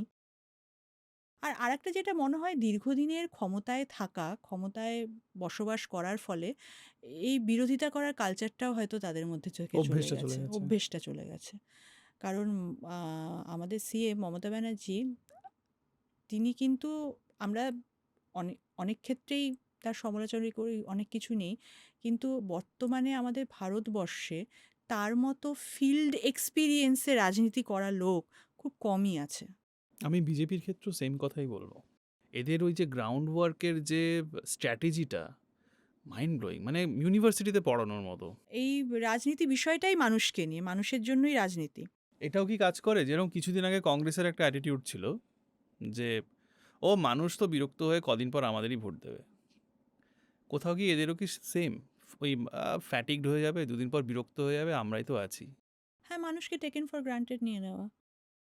এই যে আমরা না খুব আহ, অতীতে বাঁচতে ভালোবাসি। আগে এটা করেছি বা আমি এটা করেছি, আমরা এই রাজনীতি করেছি, আমরা এই আন্দোলন করেছি। কিন্তু রাজনৈতিক সমাজ এবং এমনি সমাজ অ্যাজ ইন হোল, এটা তো ভীষণ, এটা তো কোনো স্ট্যাটিক ব্যাপার নয়, এটা তো ভীষণ ডাইনামিক ব্যাপার, চিরদিন চেঞ্জ হচ্ছে, চিরকাল চেঞ্জ হচ্ছে এটা। তো সেরকমভাবে মানুষের পারসেপশনও চেঞ্জ হচ্ছে। তো সেই জায়গায় আমি কি করেছি সেটার উপর বেস করে মানুষকে জাজ করলে তো হবে না। আজকে 77-এ যেই সমস্যাগুলো ছিল সেই সময়, যখন এই রাজ্যে যখন বামফ্রন্ট এলো, তার তার জমি বন্টন ব্যবস্থার মধ্য দিয়ে, হ্যাঁ, যে যাদের ভূমিহীন কৃষকদের জমি দেওয়া তাদের মধ্য দিয়ে, আম, আজকে তো পরিস্থিতির পরিবর্তন হয়ে হুম, গেছে। হুম। এসে আম, সরকারি স্কুল বা সরকারি শিক্ষা ব্যবস্থা এবং সরকারি চাকরি, এসএসসি সেই সময়ে শুরু করলো যখন, আজকে যারা এই সমস্ত সুবিধাগুলো পেয়েছে তাদের জীবনের মানও উন্নয়ন হয়ে গেছে তাদের। আর মানে অ্যাজ আ হোল ক্যাপিটালিজম এত উন্নতির জায়গায় চলে গেছে, যে এতটাই অ্যাডভান্স জায়গায় চলে গেছে। তো এখন মানুষের সমস্যা এবং মানুষের চাহিদাগুলো, মানুষের অ্যাসপিরেশনসগুলো চেঞ্জ হয়ে গেছে। হ্যাঁ, কৃষক মানে কৃষকের ছেলেই চায় না যে তার ছেলেও কৃষক হোক। এখন সেই কৃষক চাইছে না, কিন্তু যে হয়তো সেই জমি বন্টনের কৃষক, সে জমি পেয়েছে, সে এখন আর চাইছে না তার ছেলেও ভালো চাকরি করুক, যাক, অবশ্যই, কেন করবে না। আর আরেকটা সমস্যা কি, যেটা আমার যেটা মনে হয়, যে আমাদের মতো সোসাইটিগুলো না, আমরা তো বেসিক্যালি থার্ড ওয়ার্ল্ড সোসাইটি। হ্যাঁ, কিন্তু গ্লোবালাইজেশনের ফলে ফার্স্ট ওয়ার্ল্ডের যে সমস্ত সুযোগ সুবিধা সেগুলো আমরাও ভোগ করি। আর স্পেশালি লাস্ট এই ইন্টারনেট আসার পর থেকে, ফ্রি বা কম দামি ইন্টারনেট আসার পর থেকে একটা হিউজ চেঞ্জ হয়ে গেছে। আমরা এখানে বসেও, আমরা একটা গ্রামে বসেও আমরা আমেরিকার কিছু ঘটে যাওয়া ঘটনা জানতে পারি, সব কিছু সম্বন্ধে আমাদের, আমরা ভীষণ ইনফরমেশনটা, ফ্রি ফ্লো অফ ইনফরমেশন, গ্লোবালাইজেশনের যেটা একদম সব থেকে বড় ব্যাপার। হ্যাঁ, এবং এই এত অ্যাভেলেবল ইনফরমেশনের জন্য তো আমাদের ওপিনিয়ন তৈরি হওয়াটা এখন খুব ইজি হয়ে হুম, গেছে। হুম, হুম। কিন্তু বিষয়টা হচ্ছে যে আমাদের কাছে ইনফরমেশন আছে, সেই ইনফরমেশনটাকে আমরা কিভাবে ইউজ করছি, সেটাকে কি আমরা নলেজ হিসাবে কাজে লাগাচ্ছি, টু বিল্ড আপ নলেজ, সেই হিসাবে কাজে লাগাচ্ছি, না জাস্ট ইনফরমেশনকে জাস্ট ডেটা হিসাবে আমরা দেখছি এবং সেইভাবে আমরা যে যা বলছে আমরাও সেটা বলছি। সেই ইনফরমেশনগুলোকে আমরা কতদূর অথেন্টিকেট করছি। এই যেমন হোয়াটসঅ্যাপ ইউনিভার্সিটি, হ্যাঁ, যেটা আমরা একসময় খুব, আমরা সেটা নিয়ে খুব হিল্লি হুম, করতাম। হুম। এখন কিন্তু কমে গেছে। মানুষ যবে থেকে কোয়েশ্চেন করতে শুরু করে দিয়েছে, যে তুমি যাই আমাকে সব ফরওয়ার্ড মেনে করবে নেব না। সেটাই মেনে নেব না, আমি অথেন্টিকেট করব। সেটার একটা ব্যাপারে, সেগুলো এখন কমে গেছে, যা দেবে তাই আমরা খাবো না, সেই সমস্ত কিছু। হ্যাঁ, তো এটার একটা যেমন ভালো দিক আছে, আবার এই দিকগুলো আছে। সব মানুষ এখনও সেরকমভাবে হয়নি তাদের কাছে সেগুলো। তো যার ফলে না এখন অনেক বেশি কমপ্লিকেটেড হয়ে গেছে রাজনীতিটা, এখন অনেক বেশি ওভারল্যাপিং রাজনীতি হয়ে গেছে। সমস্ত কিছু, অনেক সমস্যা যেগুলো আগে ছিল না এখন হচ্ছে, অনেক ইস্যু যেগুলো আগে ছিল না এখন সেই ইস্যুগুলো এখন অ্যাড অন হচ্ছে সেই জায়গায় দাঁড়িয়ে। তো একটা হিউজ, একটা কমপ্লেক্স একটা ওয়েবের মধ্যে আমরা আছি অনেক দিন ধরে। যারা এই যে ভারতের যেই রাজনীতিতে যারা আছে, তাদেরকেও সেই চিন্তাভাবনাগুলো চেঞ্জ করা দরকার, সেই সমস্তগুলো। আজকে বাবরি মসজিদ যখন ভেঙেছিল, তার থেকে কিন্তু আজকে এতগুলো বছর পেরিয়ে গেছে। বিজেপি কিন্তু এতগুলো বছর ওয়েট করেছে তার হিন্দুত্ব রাজনীতি নিয়ে। আস্তে আস্তে করে হ্যাঁ, সে তৈরি করেছে। পেনিট্রেট করেছে, সে আস্তে আস্তে মাসের মধ্যে সে পেনিট্রেট করেছে আস্তে আস্তে। তবে আরেকটা জিনিস যেটা আমার মনে হয়, যে ভারতবর্ষকে জানতে হলে না, ভারতবর্ষে এই ধর্মকেও জানতে হবে। আমরা শুধুমাত্র ধর্মকে ক্রিটিসাইজ করেই আমরা আমাদের রাজনৈতিক মতবাদকে প্রতিষ্ঠা যদি করতে যাই, তাহলে আমরা খুব রিজেক্টেড হব। ধর্মকে কেউ ক্রিটিসাইজ তো করছে না না, সেভাবে। এই যে হিন্দুত্ববাদী রাজনীতিকে করতে গেলে, এই যে হিন্দুত্ববাদী রাজনীতি এবং হিন্দু ধর্ম, দুটো এই আলাদা। যে দুটো আলাদা, এবং এটা কিন্তু সবাই বোঝে না এই জায়গাটা, যে একটা সূক্ষ্ম যে আলাদা একটা ব্যাপার রয়েছে, একটা একটা রাজনীতি এবং একটা আমার দুটোর কালচার। মানেটা কি? হ্যাঁ, আমার হিন্দু ধর্ম কি একটা কালচার, ওয়ে অফ লাইফ, আমি যেভাবে আছি। আর হিন্দুত্ব হিন্দুত্ববাদী পলিটিক্স, একটা রাজনীতি, বিজেপির রাজনীতি। কি আছে ওতে? বিজেপির যে এই যে হিন্দুত্ববাদী রাজনীতিটা, সেই রাজনীতিটা কিন্তু অনেকটা ইসরায়েলের যেই রাজনীতি সেই অনুযায়ী, একদম ল্যান্ড বেসড রাজনীতি। ইসরায়েল যেটা প্যালেস্টাইনের সাথে করেছে, এটা ইসরায়েলের ভূমি, ইসরায়েলের জায়গা, প্যালেস্টাইনিদের তাদেরকে তারা সেখান থেকে তাদের দেশ ছাড়া হয়ে গেছে, তাদের আর নেই, তাদের স্টেটহুড নেই। তাদের যে ইসরায়েল প্যালেস্টাইন যে কনফ্লিক্ট চলছে এই 50 বছরের ওপরে হয়ে গেছে, 60 বছরের ওপরে, এই কারণেই চলছে যে তারা তারা দেশ ছাড়া, তাদের স্টেটহুড তাদেরকে দেয়া হয়নি। আমরা যদি দেখি, এখানেও কিন্তু হিন্দুত্ববাদী রাজনীতি কিন্তু রাম জন্মভূমি, সেখানটায় জায়োনিস্ট পলিসি যেটাকে বলা হচ্ছে, যে এই ভারতবর্ষ হিন্দুদের রাষ্ট্র। যেহেতু এখানে রাম জন্মেছেন এবং একটা ল্যান্ডকে, একটা টেরিটোরিয়াল একটা মার্কিং করে নেওয়া হচ্ছে, যে এই ল্যান্ডটায় রাম জন্মেছে এবং এই ল্যান্ডটা হিন্দুদের, এখানে আউটসাইডাররা আসবে না। তাহলে এই আউটসাইডারটা কে ডিসাইড করবে? মানে ধরো কথার কথা, রাম জন্মভূমি হচ্ছে ইউপিতে, মানে অযোধ্যায়, আমি বসে আছি বাংলায়, তাহলে তুমি আমাকে কি করে সেখানে ইনক্লুড করতে পারো ওই ল্যান্ডের মধ্যে? আমার তোমার কালচার আলাদা। এখানেই তো কনফ্লিক্টটা হচ্ছে গিয়ে। কারণ আজকে ভারতবর্ষের যেটা বেস, এটাই হচ্ছে গিয়ে খুব মানে ইন্টারেস্টিং ব্যাপার, যে আমাদের অন্যান্য দেশের সাথে ভারতবর্ষের পার্থক্যটা এখানটাতেই, যে আমরা ভারতীয়রা, আমরা জন্মে থেকেই আমরা প্লুরালিস্ট। কিরকম? আমরা জন্মে থেকেই মোটামুটি নিজের মাতৃভাষায় কথা বলি এবং আরেকটা মানে ভাষায় আমরা আমরা কথা জন্মানোর বলতে পরে পারি। বাঙালি, তামিলিয়ান, হ্যাঁ, অমুক তমুক, অমুক কেউ তমুক ভারতীয় হচ্ছে নই। না, আমরা জন্ম থেকেই দেখছি, এবং আমরা সবাই কিন্তু মোটামুটি দুটো ভাষায় কথা বলতে পারি, যেই কারণে ওয়ান নেশনের সেন্সটা তৈরি করা আজকে ইউরোপের পক্ষে যতটা সহজ হয়েছে, ইউরোপিয়ান দেশগুলোর পক্ষে, ফ্রান্স বল বা জার্মানি বল, ভাষা এক তাদের। হ্যাঁ, এবং মোটামুটি তাদের এথনিসিটিও এক তাদের হুম, সেখানটায় গিয়ে। হুম। আমাদের ভারতবর্ষে সেটা আমরা বলতেই পারি না। মাল্টিলিঙ্গুয়াল, মাল্টিকালচারাল, মাল্টি কিন্তু রিলিজিয়াস, সেটাই কি আমাদের ডিফারেন্ট বানায় না অন্যান্য দেশের থেকে? একদম সেটাই ডিফারেন্ট বানায়। এবং এত বড় একটা দেশকে কন্ট্রোল করা is not a matter of joke. হ্যাঁ, আমরা এবং এত বছর এটা তো ধরে আমাদের টিকে আছি। কালচার হয়ে আছে, কারণ আমরা এই কালচারেই অভ্যস্ত। হিন্দু সভ্যতা তো কোনো এই ধরনের কিছু শুধুমাত্র হিন্দু রাষ্ট্র হবে তার কথা না, বলেনি। এটা একদমই পুরো, নয়। যে কারণে রবীন্দ্রনাথের কবিতা, যারা এসেছে তাদেরকেই এখানে অ্যাবজর্ভ করে নেওয়া হয়েছে।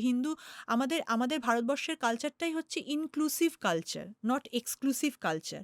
তো এখানেই কিন্তু সমস্যাটা হয়ে যাচ্ছে, যার ফলে কিন্তু এখানেই কিন্তু বিজেপির রাজনীতি কিন্তু আজও কিন্তু তারা যেইভাবে কন্ট্রোল করতে চাইছে সেইভাবে কন্ট্রোল করতে পারছে না, কারণ মানুষ, আমাদের মধ্যে এই প্লুরালিস্ট কালচারটা রয়েছে। জানি না অদূর ভবিষ্যতে কি হবে, আম, কিন্তু এটা একটা বলতে পারি যে আমরা একটা আশার জায়গা আছে আমাদের মধ্যে। কিরকম? আমরা এক একটা স্টেটের এক একটা ভাষা রয়েছে, আমরা সেই ভাষায় কথা বলবো।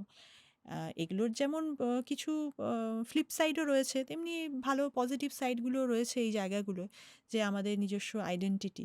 আচ্ছা, হাইপোথেটিক্যাল সিচুয়েশন, কোনোদিন সাকসেসফুল হলো এটা, one nation, one language, one land, one অমুক, ওয়ান পরিচয়, কি হবে? Hypothetically, it is a very অদ্ভুত প্রশ্ন। অদ্ভুত প্রশ্ন। I won't say অদ্ভুত প্রশ্ন. It is very tough to think even hypothetically.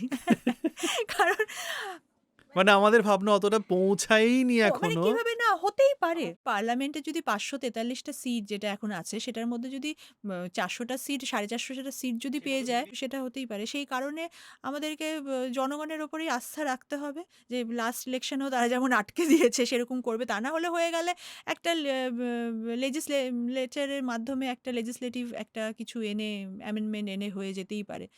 কনস্টিটিউশনটা তো আমাদের এখনো রয়েছে, কনস্টিটিউশনটাই তো সব থেকে বড় দলিল এই মাল্টি কালচারাল, এই প্লুরালিস্ট ইন্ডিয়ার সব থেকে বড় দলিল, যার জন্য আমরা এখন আমি এখনো বসে এই কথাগুলো বলতে পারছি এখনো। আমাদের মনের মধ্যে কি কোথাও সেই হিংসেটা আস্তে আস্তে দানা বাঁধছিল, যেটাতে ওই ওই মানে কেরোসিনটা আগুন দিয়েছে, ফাট করে জ্বলে তো উঠেছে? বললাম man is prone to evil and they have unleashed the demons, সবার এত মধ্যেই সেটা লোকের হয়েছে। মনের ভেতর এত হিংসে, এত বিদ্বেষ লুকিয়ে ছিল, আমরা জানতেই পারিনি কখনো। মানুষের ব্যাপারটা কি যে মানুষ সবসময় একটা যে এই যে বলবো যে আমাদের যে একটা কম্পিটিশনে থাকে যে আমি ওর থেকে ভালো থাকবো বা আমি ওর থেকে ভালো করব, এই জিনিসটা সবসময় আমরা চাই। Selfish, man is basically selfish. Hobbes যেটা বলে গেছেন, হ্যাঁ, যে ম্যান ইজ মানে সেলফিশ, ব্রুটাল। যেই রাষ্ট্র তৈরি হওয়ার আগে যেই প্রাচীন সমাজ ছিল, সেই সমাজে মানুষের জীবন কীরকম ছিল আমরা পড়াই যেটা। হাইপোথেটিক্যাল আরেকটা সিচুয়েশন ধরো, হিন্দু রাষ্ট্র হয়ে গেল, নেক্সট কি? হিন্দু রাষ্ট্রটা যে তৈরি হচ্ছে, সেই হিন্দু রাষ্ট্রটাও তো এখন বিভিন্ন বড় বড় কর্পোরেটদের দ্বারাই চালিত হচ্ছে। যারা বিরোধী দল, তারা সামনে ধর্ম নিয়ে লাফাচ্ছে, আর পেছন দিক থেকে ইকোনমিক পলিসি চেঞ্জ হয়ে যাচ্ছে। ওদেরকে বিজি রাখো এটা হ্যাঁ, করে। এই ইন্স্যুরেন্সে 100% এফডিআই হয়ে গেল এখন। হয়তো ব্রাহ্মণ্যবাদী রাষ্ট্র তখনও হতে পারে। কারণ আমরা তো দেখি যে এই তো খবর তো আসে, ইউপিতে কিছুদিন আগেও কিভাবে দলিত একজন ঘোড়ায় চড়ে বিয়ে করতে গেছে জন্য পিটিয়ে মেরে দিয়েছে। একটা 7 বছরের বাচ্চা তার ব্রাহ্মণ স্কুল টিচারের জগ থেকে জল খেয়েছে জন্য তাকে পিটিয়ে মেরে ফেলেছে। তো এগুলো তো এখনো হচ্ছে। আমরা এখনো বুঝি না এত এই জিনিসগুলো, কারণ যেহেতু ওয়েস্ট বেঙ্গলে একটা দীর্ঘ সময় ধরে বাম মানে বামপন্থীরা ক্ষমতায় ছিল, যেই কারণে কাস্ট পলিটিক্সটা তো এখানটায় সেভাবে তৈরি হয়নি, কিন্তু আস্তে আস্তে হচ্ছে, এখানেও হচ্ছে, এই সমস্ত জায়গায় হচ্ছে।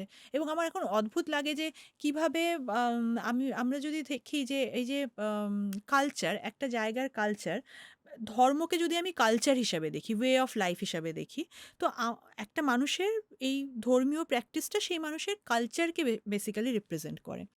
তো এখন যদি আমাদের কালচারে, বাঙালির কালচারে আমরা যেগুলো করি, যেই সমস্ত এই নতুন চাল, এই তো কিছুদিন আগেই যে নবান্ন হলো, নতুন চালের এই ব্যাপার, দুর্গাপূজা, এগুলো তো বড় উৎসব, এই সমস্ত জিনিস। এখন যেটা লাস্ট কয়েক বছর ধরে আমি দেখি যে সবাই শ্রাবণ মাস আসলে সবুজ চুড়ি পরে ঘুরছে, সাवन কা মহিনা। তো সাवन কা মহিনা আমাদের কোথায় ছিল?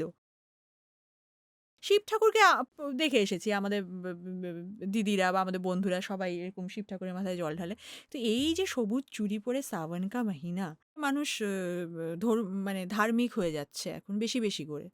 এত মানে যে কোনো বটগাছ পেলেই তার নিচে একটা করে মন্দির ধর্ম তো তৈরি করে মানুষকে দিচ্ছে। সহিষ্ণু হতে শেখায়। এই ধর্ম তো সেই ধর্ম নয়, এই ধর্ম তো রাজনৈতিক ধর্ম, একটা এটা পলিটিসাইজড। একটা সেন্স অফ পাওয়ার দেয় না? আমি এই অবশ্যই, সেখান থেকে কি যত ঝামেলা, যে তুই আমার নিচেই থাকবি। অবশ্যই। প্রত্যেকে এই যে বললাম যে খারাপ কাজ কেন করে? যে আমি করলে আমি ক্ষমতায় আসবো। ক্ষমতা সমস্ত রকমের ক্ষমতা। সরকারি পজিশন ক্ষমতা, টাকা ক্ষমতা, সবকিছু ক্ষমতা। ক্ষমতায় মানুষ ক্ষমতা ভালোবাসে, ক্ষমতায় থাকতে ভালোবাসে।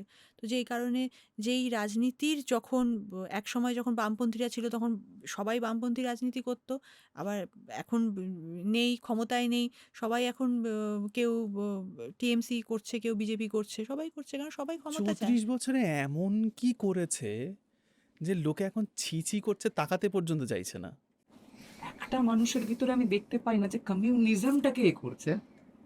এইটা একটা সরকার 34 বছর ধরে ক্ষমতায় রইল, তারা নিজেকে কমিউনিস্ট বলে, কিন্তু কমিউনিস্ট যে চিন্তাধারা তাদের মধ্যে নেই এখন। সবাই তারাই এখন বলছে যে মোদি এসে আমাদের হিন্দু ধর্মকে, এরা কিন্তু এক সময় সিপিআইএম মানে ফাটিয়ে করেছে, তারাই এটা বলছে। আমার মনে হয় যে এটাই, মানে আমি জিজ্ঞাসা করছি, এটা মনে হয় না যে এটাই ওই সরকারটার বা ওই দলটার কি বলবো ওটাকে, ব্যর্থতা। ব্যর্থতা? অবশ্যই। কারণ এটার জন্য হয় যে ক্ষমতায় যখন আসলো, যে আসার পরেও না, ক্ষমতায় চলে আসলেই কিন্তু আহ কাজটা শেষ হয়ে যায় না। ক্ষমতায় অনেকভাবে আসা যায়। বিপ্লবের মাধ্যমে ক্ষমতায় আসা যায়, বা এই পার্লামেন্টারি সিস্টেমে থাকতে গেলে সরকার বদলের মাধ্যমেও ক্ষমতায় আসা যায়। যেটা এইটা নিয়ে যেমন মাও জেদুংয়ের যেমন লেখা আছে, মাও জেদুং যেমন বলে গেছেন যে এই পার্মানেন্ট রেভলিউশনের কথা বলে গেছেন, যে রেভলিউশন হয়ে গেলেই হলো না, রেভলিউশনে চালিয়ে যেতে রাখবে। যেই কারণে চায়নাতে বিভিন্ন রকমের রেভলিউশন হয়েছে, কালচারাল রেভলিউশন বা ইকোনমিক, যেটা সেগুলোর আরও ক্রিটিসিজম রয়েছে, সেটা আলাদা কথা। কিন্তু এটা যেটা হলো যে যখন তারা ক্ষমতায় এলেন, ক্ষমতায় আসার পরে যেটা দরকার ছিল, যেটা হয় যে এই যে বিভিন্ন রকমের যে এই যে কালচারাল মুভমেন্টটা, এইটা তো একটা বামপন্থী দলগুলোর একটা খুব শক্তিশালী জায়গা ছিল। সফদার হাশমি নাটক করতেন, পথনাটক করতেন, পথনাটক করে উনি শ্রমিকদের উনি অ্যাওয়্যার করতেন, হুম, শ্রমিকদের হুম। উনি উজ্জীবিত করতেন। এই জিনিসগুলো, এই কালচারগুলো তো আস্তে আস্তে চলে গেল। হ্যাঁ, গণনাট্য, গণসঙ্গীত, সলিল চৌধুরী ১০০ বছর এখন চলছে, হ্যাঁ সেখানটায়। এই যে সেই যে তাদের যে কালচারাল যেই অ্যাক্টিভিটিগুলো, সেই জায়গা থেকে আস্তে আস্তে দূরে চলে গেল। এবং বামপন্থী দলের যেই কালচারাল ইম্প্যাক্ট, সেটা কিন্তু যেই আর যে মাস কালচার থাকবে তার থেকে কিন্তু আলাদা হবে। হিন্দি সিনেমা, যেটা আমি বলছি, আমার 70s যেমন সিনেমা তৈরি হতো, হ্যাঁ, angry young man, angry young ম্যানের কনসেপ্টটা আসছে কোত্থেকে? হুম, সেই হুম, জায়গা থেকে হুম, আসছে। এরকম হুম। একটা জায়গা, সেটাকে একটা মাসে সেখানে গেছিলো, কারণ সেই সময়কার সোসাইটিটা সেরকম ছিল। এই যে সবসময় কালচারাল অ্যাক্টিভিটিগুলো, এই জায়গাটা থাকলো না, তো মানুষ অ্যাওয়্যার হবে কিভাবে? মানুষ মানুষ যে এই যে বললে না যে একদম গ্রাসরুট লেভেলে যে মানুষকে তৈরি করা, হুম, মানুষকে সেই তৈরি করাটা হবে কিভাবে? সেই যারা পার্টি মেম্বার হতো তারা পার্টির ক্লাস পাচ্ছে। আর একটা যেটা মনে হয়, গ্রাসরুট লেভেলে মানুষের কাছে পৌঁছতে গেলে না, মানুষকে না মানুষের ভাষায় পৌঁছতে হয়। আমরা যখন ক্লাসে পড়াই, আমরা বলছি, আমরা বিভিন্ন টার্মিনোলজি ইউজ করছি, আমরা ক্লাসে আমরা টেকনিক্যাল ভাষায় বা স্টুডেন্টদের সেগুলো আমরা বলছি। সেই জিনিসগুলো নিয়ে এসে যদি বাইরে কেউ বলতে থাকে, যেমন দেখি এই ফ্যাসিজম, আরে বাবা, সাধারণ মানুষ কীভাবে বুঝবে ফ্যাসিজম কি? কি, কোথায়, কি, কবে, ইটালিতে কি হয়েছে কে জানে? মোদির সাথে ফ্যাসিজমে তুলনা করছে, আমি আমি নিজেও। সন্ধেবেলা কি রান্না করবো আমি জানি না, তুমি আমার হ্যাঁ, ফ্যাসিজম বোঝাচ্ছ? সেখানে বোঝাচ্ছ। আরে তুমি আমাকে বলো যে জিনিসের দাম বেড়েছে, কি করব? রেশনিং সিস্টেমে গেলে কেরোসিন তেলের দাম বেড়ে গেছে, এখন কি কি পাওয়া যায়? একটা সময় চিনি, গম, শাড়ি সবই দিত, এখন কি পাওয়া যায়? সেগুলো নিয়ে কথা বলে। মনরেগাকে চেঞ্জ করে যে যে জি রামজি যে জি হলো, রামজি, জি হ্যাঁ। রামজিতে সবাই বলছে হ্যাঁ ১০০ দিন ছিল, ১২৫ দিন হয়ে গেছে। কিন্তু ১০০ দিনটা ছিল যে গ্যারান্টি ওয়ার্ক, ১০০ দিন ছিল। এখন কিন্তু ১২৫ দিনটাকে কিন্তু বলছে না গ্যারান্টি ওয়ার্ক, এবং এটা পুরোপুরি সেন্ট্রাল গভর্নমেন্ট ডিসাইড করবে কোন এরিয়াতে কাজ দেবে।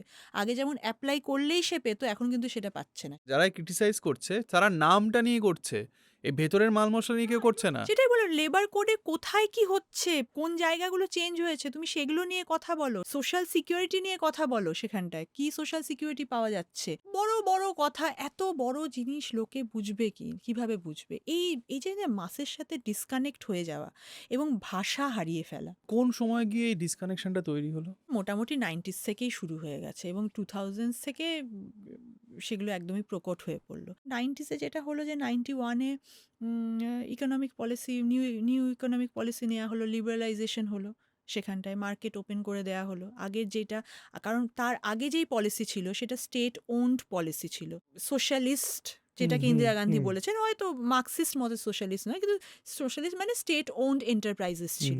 সেই জায়গার সাথে কিন্তু লেফটরাও যেটা বলছে যে সরকারি ও পাবলিক সার্ভিস থাকবে, পাবলিক যেই ইনস্টিটিউশনসগুলো থাকবে, সেটার সাথে খানিকটা তাল মিলিয়ে ব্যাপারটা ছিল।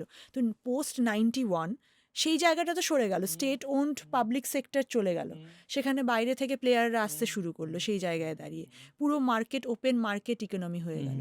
এবং সেই জায়গায় দাঁড়িয়েও আমরা ওয়েস্ট বেঙ্গলে দেখেছি, তখনও কিন্তু সরকারি চাকরি দিচ্ছে সরকার, তখনও সরকারি ইনস্টিটিউশনসগুলো, স্কুলগুলো, হ্যাঁ আমরা তো সরকারি স্কুলে পড়াশোনা করেছি, হ্যাঁ সেই স্কুলগুলো সেখানটায় আছে, যেটা যে অবৈতনিক স্কুল, যেগুলো নামমাত্র টাকা দিয়ে পড়তে হতো, পড়াশোনা করতে হতো। যখন আমরা পড়েছি, ইউনিভার্সিটিতে পড়েছি, সেখানেও আমাদের নামমাত্র এবং টাকা এমন নয় যে লেখাপড়া খারাপ হতো, টপ ক্লাস লেখাপড়া হতো। একদম হতো।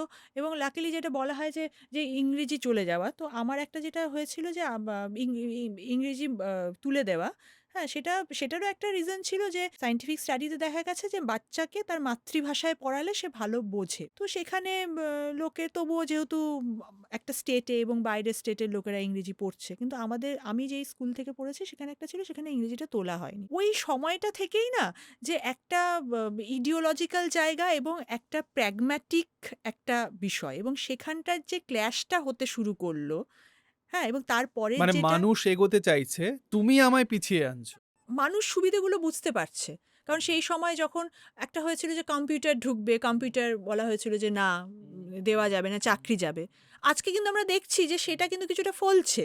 যে এই এআই এর ফলে যেটা হচ্ছে যে অনেকের এখন এখন তো লেবার ইনটেনসিভ ইন্ডাস্ট্রি তো এখন আস্তে, আস্তে কমে যাচ্ছে। এখন তো অটোমেশন, রোবোটিক্স এগুলো দিয়ে চলছে। এআই চাকরি খাবে না, এআই যারা জানে তারা চাকরি খাবে। সেগুলো তো হচ্ছে সেই জায়গায়। এখনো যখন আমরা দেখি বিভিন্ন জায়গায় যে যেই যেরকমভাবে ডিজিটাইজড করা এই সমস্ত কিছু করা নিয়ে, কিন্তু সেই সময়ে দাঁড়িয়ে তখন আমরা কিছু জায়গা দেখেছিলাম, হায়দ্রাবাদ তখন ছিল, তারা কিভাবে ডেভেলপ করেছে, ব্যাঙ্গালোর সেভাবে কিভাবে ডেভেলপ করেছে। তো খুব স্বাভাবিক, মানুষ ডেভেলপমেন্ট চায় হুম, সেখানটায়। হুম। এবং যেখানে একটা এত বড় জেনারেশন যারা পড়াশোনা করছে, যারা সরকারি শিক্ষা ব্যবস্থায় যারা পড়াশোনা করেছে, তারাও ডেভেলপমেন্ট চাইছে তারা সেই সময় দাঁড়িয়ে। সেই জায়গা থেকেই আমার মনে হয় যে আস্তে, আস্তে এবং নিজেদের প্র্যাকটিসগুলোকে না করা, সেখান থেকেই আস্তে, আস্তে যেই জমিটা সেখান থেকে একটু দূর হতে শুরু করে। এবং তারপরে যখন ব্যাপারটা আসে যে ইন্ডাস্ট্রিয়ালাইজেশনের জন্য যেতে হবে, যে একটা সময় যে ডিবেটটা ছিল এগ্রিকালচার না ইন্ডাস্ট্রিয়ালাইজেশন, তারপরে তো সিঙ্গুর নন্দীগ্রাম হয়ে গেল। বাংলার কোর্স অফ রাজনীতিকেই পুরো চেঞ্জ করে দিল, আমাদের ভবিষ্যৎও পুরো চেঞ্জ হয়ে গেল সেই জায়গায় দাঁড়িয়ে। কেরালা এমন কি ডিফারেন্ট করেছে ওয়েস্ট বেঙ্গলের লেফটের থেকে, যে কেরালা এখনো টিকে আছে, এরা টিকতে পারেনি? লিটারেসি তো একটা ফ্যাক্টর আছেই সেখানটায়। এবং সেই জায়গায় দাঁড়িয়ে কেরালায় কিন্তু কখনো সিপিআইএম কিন্তু টানা ক্ষমতায় থাকেনি। সে কিন্তু সবসময় চ্যালেঞ্জ ফেস করেছে। তো খুব স্বাভাবিক, চ্যালেঞ্জ ফেস করলে সেই জায়গাটায় একটা ইমপ্রুভ করার স্কোপ থাকে। আমি শুনেছি বা পড়েছি ইনফ্যাক্ট যে কেরালায় নাকি একই গভর্নমেন্ট মানে কনজিকিউটিভ কখনো ক্ষমতায় আসতো না। না, ৫ বছর ৫ বছর করে এইবারই চলে। বোধহয় এইবারই সেকেন্ড ফার্স্ট টার্মে টাইম বা পরপর সেকেন্ড টাইম হলো, পরপর যে সেকেন্ড পরপর টাইম এলো। হ্যাঁ, আছে এই জায়গাটা। সেটাই বলছি যে তারা চ্যালেঞ্জ ফেস করেছে। এখানটায় তো ৩৪ বছর তো টানা থেকেছে। টানা ক্ষমতায় থাকলে যেটা হয়, একটা কমপ্লেসেন্সি চলে আসে। আমরাই সব। এবং ক্ষমতা, পাওয়ার করাপ্টস। হ্যাঁ? Absolutely. And absolute power power corrupts corrupts absolutely. Absolutely. তো সেই জায়গাটা আমরা ভুল করতেই পারি না। এখনো দেখি যে এই যে বললাম লেফট ইন্টেলিজেন্সিয়া, তাদের যে ব্যাপারটা, যে আমরাই সব জানি। ফেসবুকে গেলে গিয়ে দুটো কথা লিখলে তাচ্ছিল্য করে তাকে ভাগিয়ে দেওয়া। আরে তুমি বিজেপি, তুমি টিএমসি, কেউ কোনো একটা প্রশ্ন তারা করতে পারে না সেখানটায়। যৌক্তিক হোক অযৌক্তিক হোক, তুমি অপোজিশনের পক্ষ থেকে বা তোমার অপোনেন্টের থেকে তুমি কিছু অ্যাকসেপ্টই করছো না। কারণ আমি সব জানি। আমি সব পড়েছি, আমি সব জানি। কিন্তু বিশ্ব রাজনীতি যে চেঞ্জ হয়ে গেছে, এবং ক্যাপিটালিজমও যে ফেস অফ ক্যাপিটালিজমও যে চেঞ্জ হয়ে গেছে। আজকে চায়নাও যে বিপ্লব করে চায়না তৈরি হয়েছে, সেখানেও মার্কেট সোশ্যালিজম সেখানে করছে সে। যেহেতু তোমার মানে পলিটিক্যাল সায়েন্সের একটা ব্যাকগ্রাউন্ড আছে এবং তুমি পুরো বার্ডস আই ভিউ থেকে পুরো ব্যাপারটা দেখেছো, মানে আমার মেমোরি ধর 96 97 ওই সময় থেকে আছে। 97 থেকে 2026 is not a matter of joke, ওই অনেকটা সময় টাইম। থেকে আমার মেমোরি আছে। ওই পার্সপেক্টিভ থেকে বলছি। আজকে যদি তোমাকে বলি যে এটা আমি সেম কোয়েশ্চেনটা যদি এই জায়গায় বিজেপি থাকতো, বিজেপির ক্ষেত্রেও সেম করতাম। যেহেতু আমরা লেফট নিয়ে কথা বলছি সেই জন্য বলছি। তোমাকে যদি আজকে বলা হয় যে কাল থেকে তুমি লিডারশিপের দায়িত্বে আছো, কি চেঞ্জ করবে? ৩টে জিনিস বলো, এত বেশি বলতে হবে না, ৩টে বলো।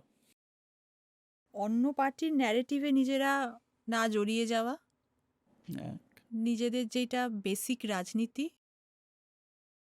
একদম বেস যেটা ইকোনমি, সেটা নিয়ে রাজনৈতিক চর্চা করা এবং সেগুলো নিয়ে রাজনীতি করা, সেটা নিয়ে। আর যেটা আরেকটা যেটা, যে আমরাই সব থেকে ভালো, আমরা বামপন্থী, আমরা সব জানি, আমরাই সব থেকে অনেস্ট, আমরাই সব থেকে ভালো, এই যে একটা সুপিরিয়রিটি, একটা যে জায়গা, কমপ্লেক্স। সুপিরিয়রিটির জায়গাতে, কমপ্লেক্স বলবো না, তো জানি না তারা কমপ্লেক্সে ভোগেন কিনা, কিন্তু এই যে একটা সুপিরিয়রিটির জায়গা থেকে লোকজনকে জাজ করা, নিজেদেরকে কখনো সেই সেই ইন্ট্রোস্পেকশনের জায়গায় না নিয়ে যাওয়া, আমি বলবো এই জায়গাটা দরকার। এই ইন্ট্রোস্পেকশনের জায়গাটায় নিয়ে যাওয়াটা দরকার। এবার সেম প্রশ্ন যদি আমি তোমাকে পরপর দুটো পার্টি নিয়ে করি, বিজেপি টিএমসি, কংগ্রেস করছি না এখন, তুমি পশ্চিমবঙ্গের ক্ষেত্রে বিজেপিকে তুমি এমনভাবে কিভাবে ৩টে জিনিস তুমি চেঞ্জ করবে যাতে বিজেপি আরও লম্বা খেলতে পারে? কারণ পার্সোনালি বলছি, বিজেপি মনে হচ্ছে না লম্বা খেলতে পারবে। ওদের তুরুপের তাসগুলো আস্তে আস্তে আস্তে আস্তে ঝরে পড়ছে, কারণ পাবলিকের কাছে ওরা মনে হচ্ছে অনেক বেশি এক্সপোজ হয়ে যাচ্ছে। বিজেপি খেলতেও চায় না আমার মনে হয় লম্বা এখানে, আমি জানি না ঠিক। ভোট চুরি, অমুক তমুক, হ্যান ত্যান, এত নাটক কেন? এই নাটকটা করে রাখছে যাতে ন্যারেটিভটা এটা থাকে যে তারাই অপোজিশন। ওদের নেক্সট জেনারেশন লিডারও তৈরি নেই না, ইনফ্যাক্ট। নেই তো। বাংলা, বিশেষ করে পশ্চিমবঙ্গে যারা বিজেপির লিডার সবই তো তৃণমূল থেকে যাওয়া লোকেরা। একমাত্র কংগ্রেস ছাড়া আর টিএমসি ছাড়া, টু সাম এক্সটেন্ট টিএমসি আর কংগ্রেস ছাড়া, আম আদমি পার্টি ছাড়া, এই তিনটে পার্টি ছাড়া কি আদৌ নেক্সট জেনারেশন কারো তৈরি আছে টেক ওভার করার জন্য? কেন, যোগী তো খুব রকমভাবে celebrated. But is he the next generation? সবাই তো তাকেই পিএম নেক্সট পিএম কিন্তু ক্যান্ডিডেট হিসেবে যোগীর তো প্রজেক্ট কোনো অমিত করছে। শাহ নেই, এটাই হচ্ছে একটা বড় খেলা না? একটা অমিত শাহ তো দরকার। যদি বিজেপি এরকম লং রান খেলতে যায়, তোমার কি মনে হয় যে তিনটে জিনিস কি চেঞ্জ করতে পারো? বিজেপিকে নিয়ে না আমি কোনোদিনও ভাবিনি। কংগ্রেস আর টিএমসি? না, বিজেপিকে নিয়ে একবার ভেবে দেখার চেষ্টা করি যে কি কি হতে পারে, মানে from a point of view of an researcher আমি যদি দেখি, বিজেপির রাজনীতির বেশি ধর্ম, সেটা সেটাকে চেঞ্জ করতে বললে ওদের আর কিছু বেশি থাকবে না সেখানটায়। যেটা বিজেপিকে আমি যেটা বলবো যে ওরা যেই ইকোনমিক পলিসিগুলো যেগুলো নিয়েছে ওরা, সেই পলিসিগুলো নিয়ে যাতে ওরা যাতে সিনসিয়ারিটি দেখায়, জাস্ট কথা বলার জন্য যাতে কথা না বলার বলে। জন্য না বলে, যাতে সব কটা পলিসির কথা আমি বলবো না, আমি ডিমনিটাইজেশনের কথা বলবো না, জিএসটির বিষয়টা নিয়ে আমি অত দূর মানে যেহেতু সেটার হয়তো মানে কি বলবো যে আমার ওপর সেই ধরনের লাইফ চেঞ্জিং এফেক্ট হয়তো আসেনি। দুটোর একটাতেও আসেনি তোমার? ডিমনিটাইজেশনে হয়েছে, ডিমনিটাইজেশনে মানে জিএসটিটা না অনেকটা আমার মানে কি বলবো যে যেহেতু এটা ট্যাক্সেশনের এই সমস্ত কিছুর বিজনেস ব্যাপার, হ্যাঁ রিলেটেড। বিজনেস রিলেটেড ব্যাপার, সেটা আমার কাছে স্টাডি করেছি, আমি স্টাডি আছে সেই জায়গায়। কিন্তু ডিমনিটাইজেশনে আমি ডিরেক্টলি এবং ইনডিরেক্টলি আমি দেখেছি সেটার Affected এফেক্টটা হয়েছে। কীরকম হয়েছে সেই জায়গাটায় দাঁড়িয়ে। আমি যেটা বলবো যে মেক ইন ইন্ডিয়ার যে পলিসিটা নিয়েছিল, হ্যাঁ সেই সমস্ত ম্যানুফ্যাকচারকে ফ্যান্টাস্টিক বাড়ানো, পলিসি হ্যাঁ কিন্তু তারপরে কি হলো make in India, can make in sustain ইন্ডিয়াটা করতে করলো পারলো না, না। কেন করলো না মেক ইন ইন্ডিয়াটা? আমি সেটাই বলছি, they should be more sincere about their economic policies. Okay, they have the means, they have কি বলবো, দে পাওয়ার, দে আর ইন দ্য পাওয়ার, তারা এটা করতে পারে, মাসেল পাওয়ারও আছে, মাসেল ব্রেনও পাওয়ারও আছে। আছে, সব কিছুই আছে সেই জায়গায়। টিএমসি এই যে মানুষ যে এত বিশ্বাস করে বছরের পর বছর তাদেরকে রাখছে, সেই বিশ্বাসটার দাম তারা দিক। তাদের যিনি লিডার তিনি, তার যেটা বললাম যে তিনি মানুষ চেনেন, মানুষের সাইকোলজি বোঝেন তিনি, মোস্ট ইম্পর্টেন্টলি গ্রাস রুটে। সেই জায়গাগুলোকে সামনে রেখে মানুষের কথা ভেবে মানুষের সত্যিকারের ডেভেলপমেন্টটা করুক, মানে সুযোগটা মানুষের তো তাদের আস্থার দিচ্ছে, মর্যাদা দিক। হ্যাঁ তাদের তো সুযোগটা দিচ্ছে, শুধুমাত্র লক্ষ্মী ভাণ্ডার কতদিন দেবে? যদি চাকরি না পায় বা ইনকাম না করে মানুষ কতদিন ট্যাক্স দেবে? আর সেই জায়গাটাও শূন্য হয়ে যাবে। তারপরে কি হবে? তার একটা লং টার্ম ভাবুক, জব জেনারেশনের কথা ভাবুক। নাম্বার 2, নাম্বার 2, আমার সব কিছু মিলিয়ে এটাই যে মানুষের কথা ভাবি শুধু মুখে না বলে সেটা সত্যি কাজে করাটা দরকার। মানে পলিটিক্সটা ডেভেলপমেন্টাল পলিটিক্সের দিকে এবার জেনুইনলি যাওয়া উচিত। এবার জেনুইনলি যাওয়া দরকার, শুধুমাত্র পেটি পার্টি পলিটিক্স বা ব্যক্তিগত পলিটিক্সের কথা না ভেবে। কংগ্রেসকে কি বলবে? টিএমসি লেফট জিজ্ঞেস করলাম স্টেটের রেসপেক্টে, বিজেপি আর কংগ্রেস জিজ্ঞেস করছে মানে ন্যাশনাল রেসপেক্টে। সেই জন্য আমি আম আদমি পার্টি অমুক তমুকগুলো ইনক্লুড করিনি। কংগ্রেসকে বলবো যে রাহুল গান্ধী কেমন লাগছে আজকাল? পাপ্পু এখন চেঞ্জ হয়ে গেছে, he is controlling the narrative কিন্তু এই মুহূর্তে।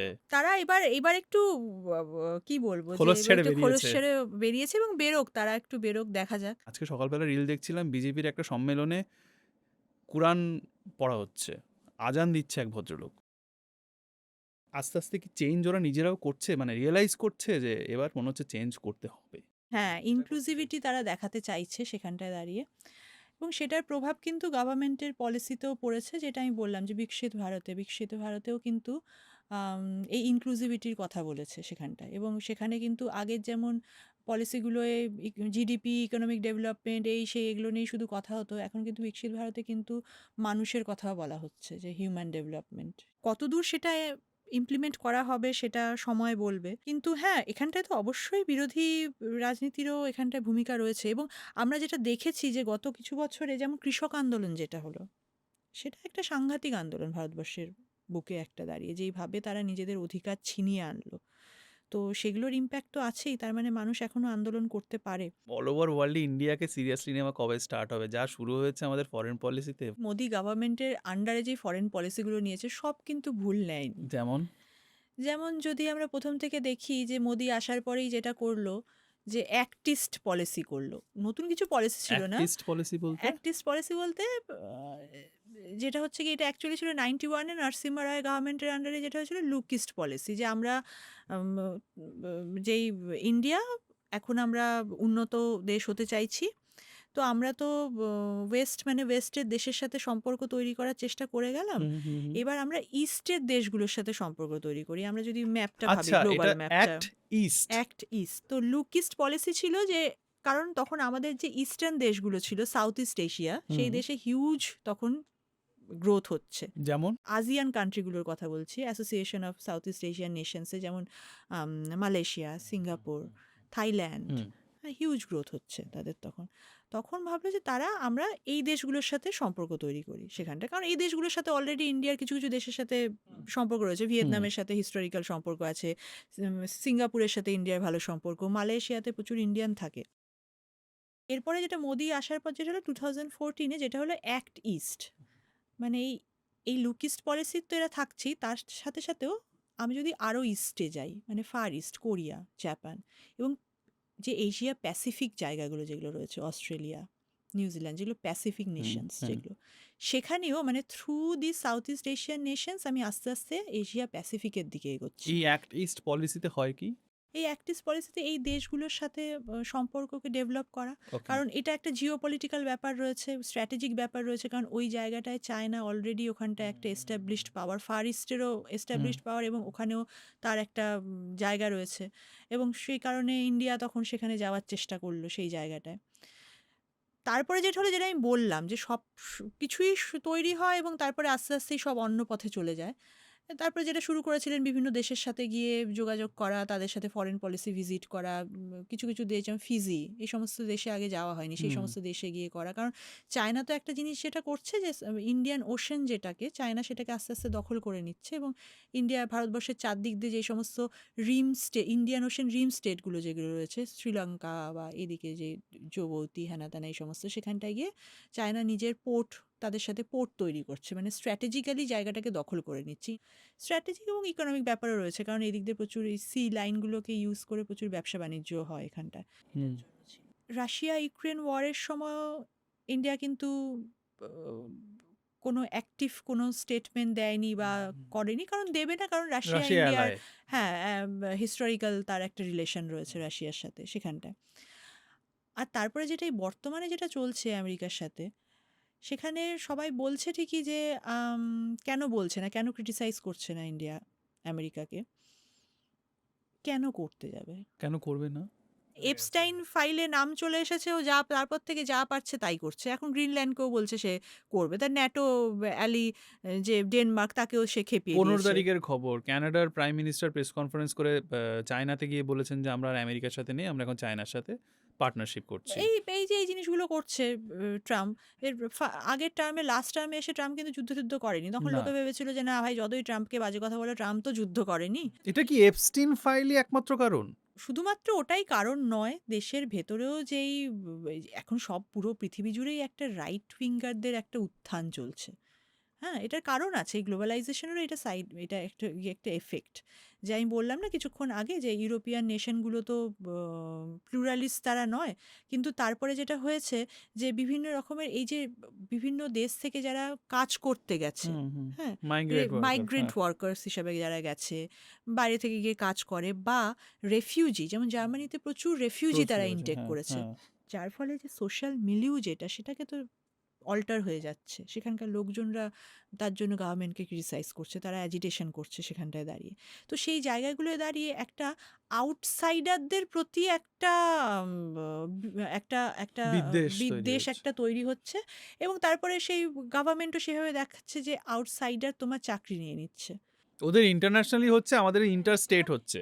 সব জায়গাতেই এগুলো চলছে যে আউটসাইডাররা তোমার অধিকার তোমার থেকে নিয়ে নিচ্ছে। তুমি যদি তোমার অধিকার প্রতিষ্ঠা করতে চাও, আমি সর্ব আমার সাথে থাকো। সান অফ সয়েল যেটা, এই মালয়েশিয়ার যেমন কথা বললাম, এই মালয়েশিয়াতে ওরকম একটা রেশিয়াল রাইট হয়েছিল এই জায়গা থেকে। চাইনিজ আর ইন্ডিয়ানরা বেশি সংখ্যায় তাদের সুযোগ সুবিধায় নিয়ে নিচ্ছিল, সেই কারণে তারা যখন যারা একদম মালায় তারা তখন রাইট শুরু হয়ে গেল যে আমরা এখানকার লোক, আমরা সব সুযোগ সুবিধা পাবো। এখন না লোকজনের মধ্যে যেটা, এই যে সব জায়গাতেই বাসে ট্রামে গেলেও তাই, এবং অন্য জায়গাতেও গেলেও তাই, যে চাকরি নেই, সোশ্যাল সিকিউরিটি নেই, হ্যাঁ সমস্ত কিছু নেই, they have this rage inside them, সেটা বেরোতে পারছে না। এগুলো এইভাবে বেরোচ্ছে যখনই আমি কারোকে দেখছি, অন্য কারোকে, এই লোকগুলোকে টার্গেটটা করা অনেক সহজ, কারণ আমি দেখতে পাচ্ছি ডিফাইন্ড, ও অন্য ধর্মের, ও অন্য দেশের, ও অন্য রেসের, ও তোমার থেকে তোমার যেটা রাইট নিয়ে নিচ্ছে। আজকে একটা চায়নাকে ঘাঁটানোর আগে 50 বার ভাববে কেউ একটা। ইন্ডিয়াকে বাট এরকম করাটা খুব ইজি কেন? অ্যাকচুয়ালি ইন্ডিয়া যেটা ব্যাপার ছিল, যে ইন্ডিয়া তো কোনো কালেই অ্যাসার্টিভ ছিল না। হুম।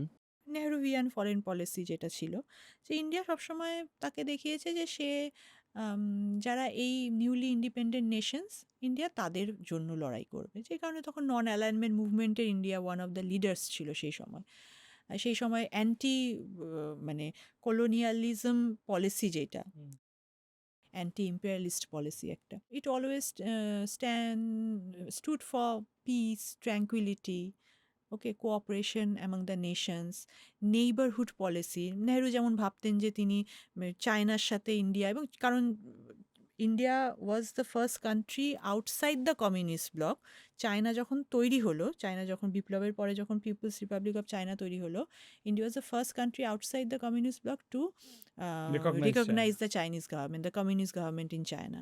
তো মনে করতেন যে একটা ফ্রেটার্নিটি, এবং ইন্ডিয়া এবং চায়না মিলে দুটো এত হিউজ দেশ, সাইজে বড়, পপুলেশনও বড়, অনেক মিল ইন্ডিয়ার সাথে চায়নার।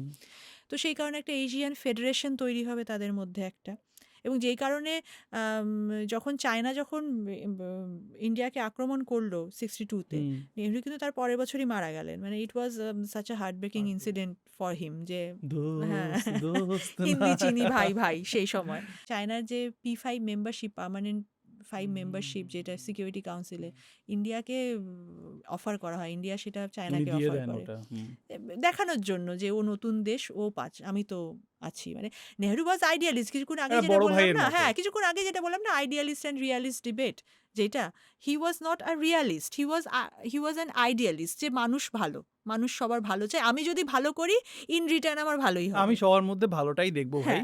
কিন্তু নেশন স্টেট পলিটিক্স তো এটা হয় না, কারণ প্রত্যেকটা স্টেটই চাইবে নিজেকে সিকিওর করতে, যাতে করে সে নিজে সার্ভাইভ করতে পারে, এবং সেই কারণে যত বেশি ক্ষমতা সে চায় তত বেশি ক্ষমতা সে নিজে নিতে চাইবে। এই ক্ষমতা কিভাবে আসে? ক্ষমতা ক্ষমতা, মিলিটারি শক্তি, যে কারণে সে যুদ্ধে যাবে। ক্ষমতা ইকোনমি দেবে আমাকে, হ্যাঁ, যেই কারণে আমার এমএনসি, আমার টিএনসিজ আমি তৈরি করব, তারা বিভিন্ন দেশে গিয়ে তারা নিও কলোনিয়ালিজম চালাবে, তারা বিভিন্ন দেশে গিয়ে ব্যবসা করবে তারা। তো এগুলোই ক্ষমতা, এবং কালচারাল ক্ষমতা। এমটিভি ওয়াজ হিউজ। আমেরিকার কালচারের জায়গাটাকে তো ডিনাই করা যায় না, এবং এই একটা জায়গাতেই আমেরিকা কিন্তু, চায়না কিন্তু আমেরিকার থেকে এখনও পিছিয়ে আছে।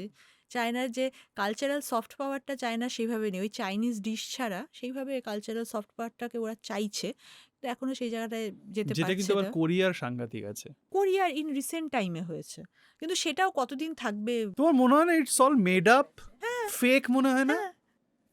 মানে অ্যাজ ইফ প্রোডাক্ট বানাচ্ছি এক্সপোর্ট করছি, এরকম মনে হচ্ছে না? American hegemony is a time tested thing.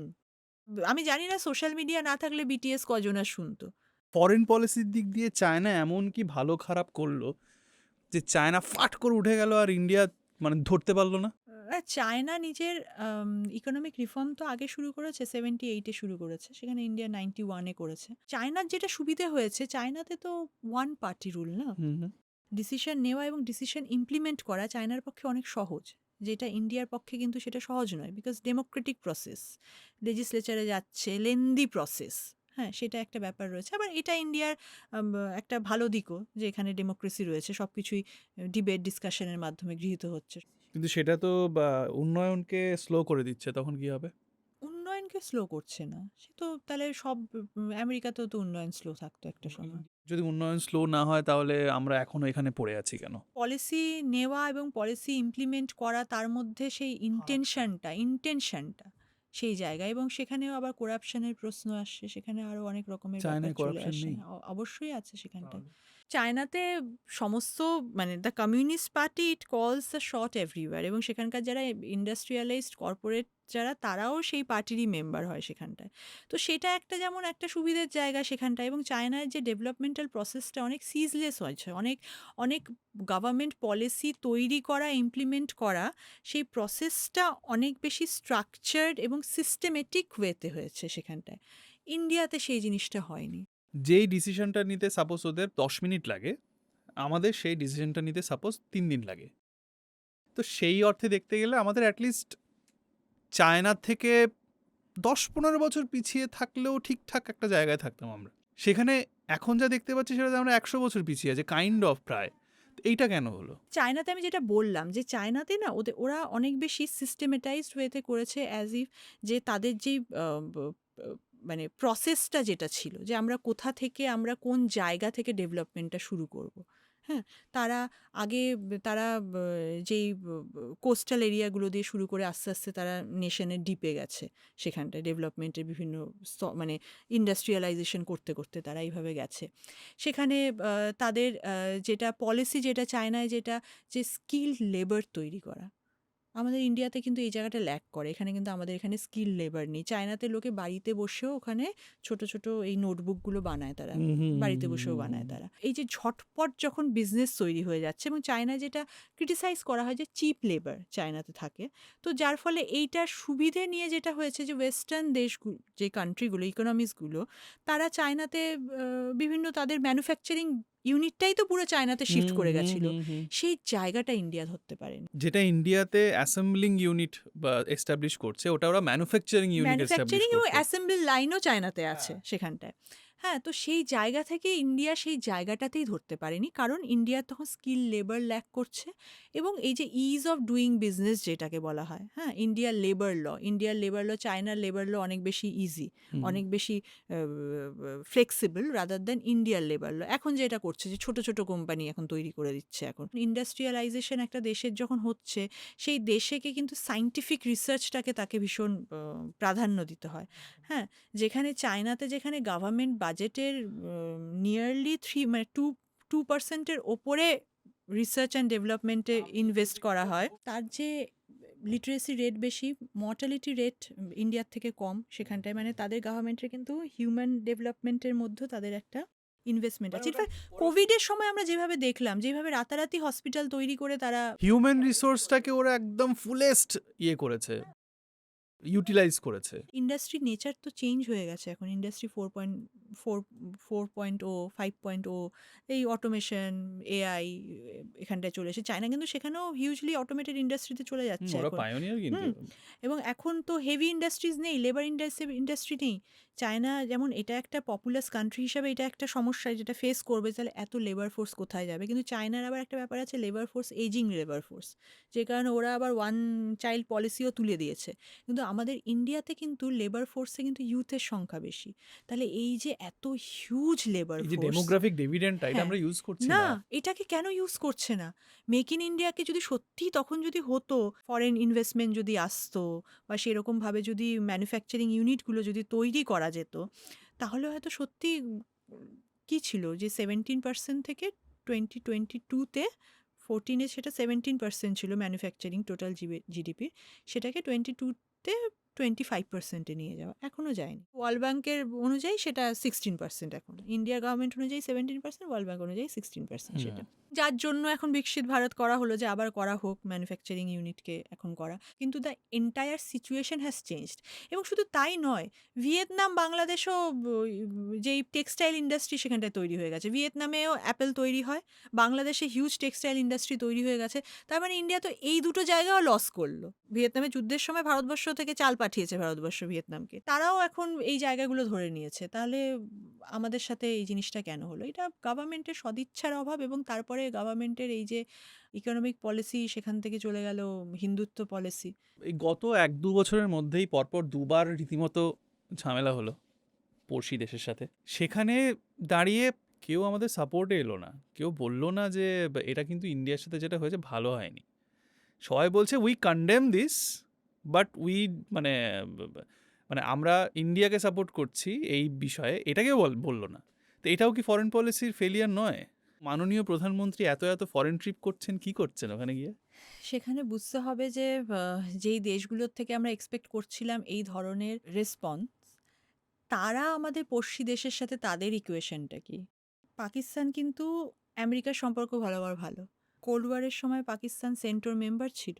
চায়নার সাথে যখন 72-তে আমেরিকার প্রথম যোগাযোগ হলো, তখন সেখানটায় কিন্তু পাকিস্তানই সেই যোগাযোগটা করিয়ে দিয়েছিল। আমেরিকার নিজেরও দরকার পাকিস্তানকে, কারণ একটা সময় তার যে এই আফগানিস্তান, সেই পুরো ওই নেফা বা ওই জায়গাটাকে কন্ট্রোল করার জন্য তার দরকার, পাকিস্তানের মিলিটারিকে তার দরকার, সেই সাপোর্ট দরকার।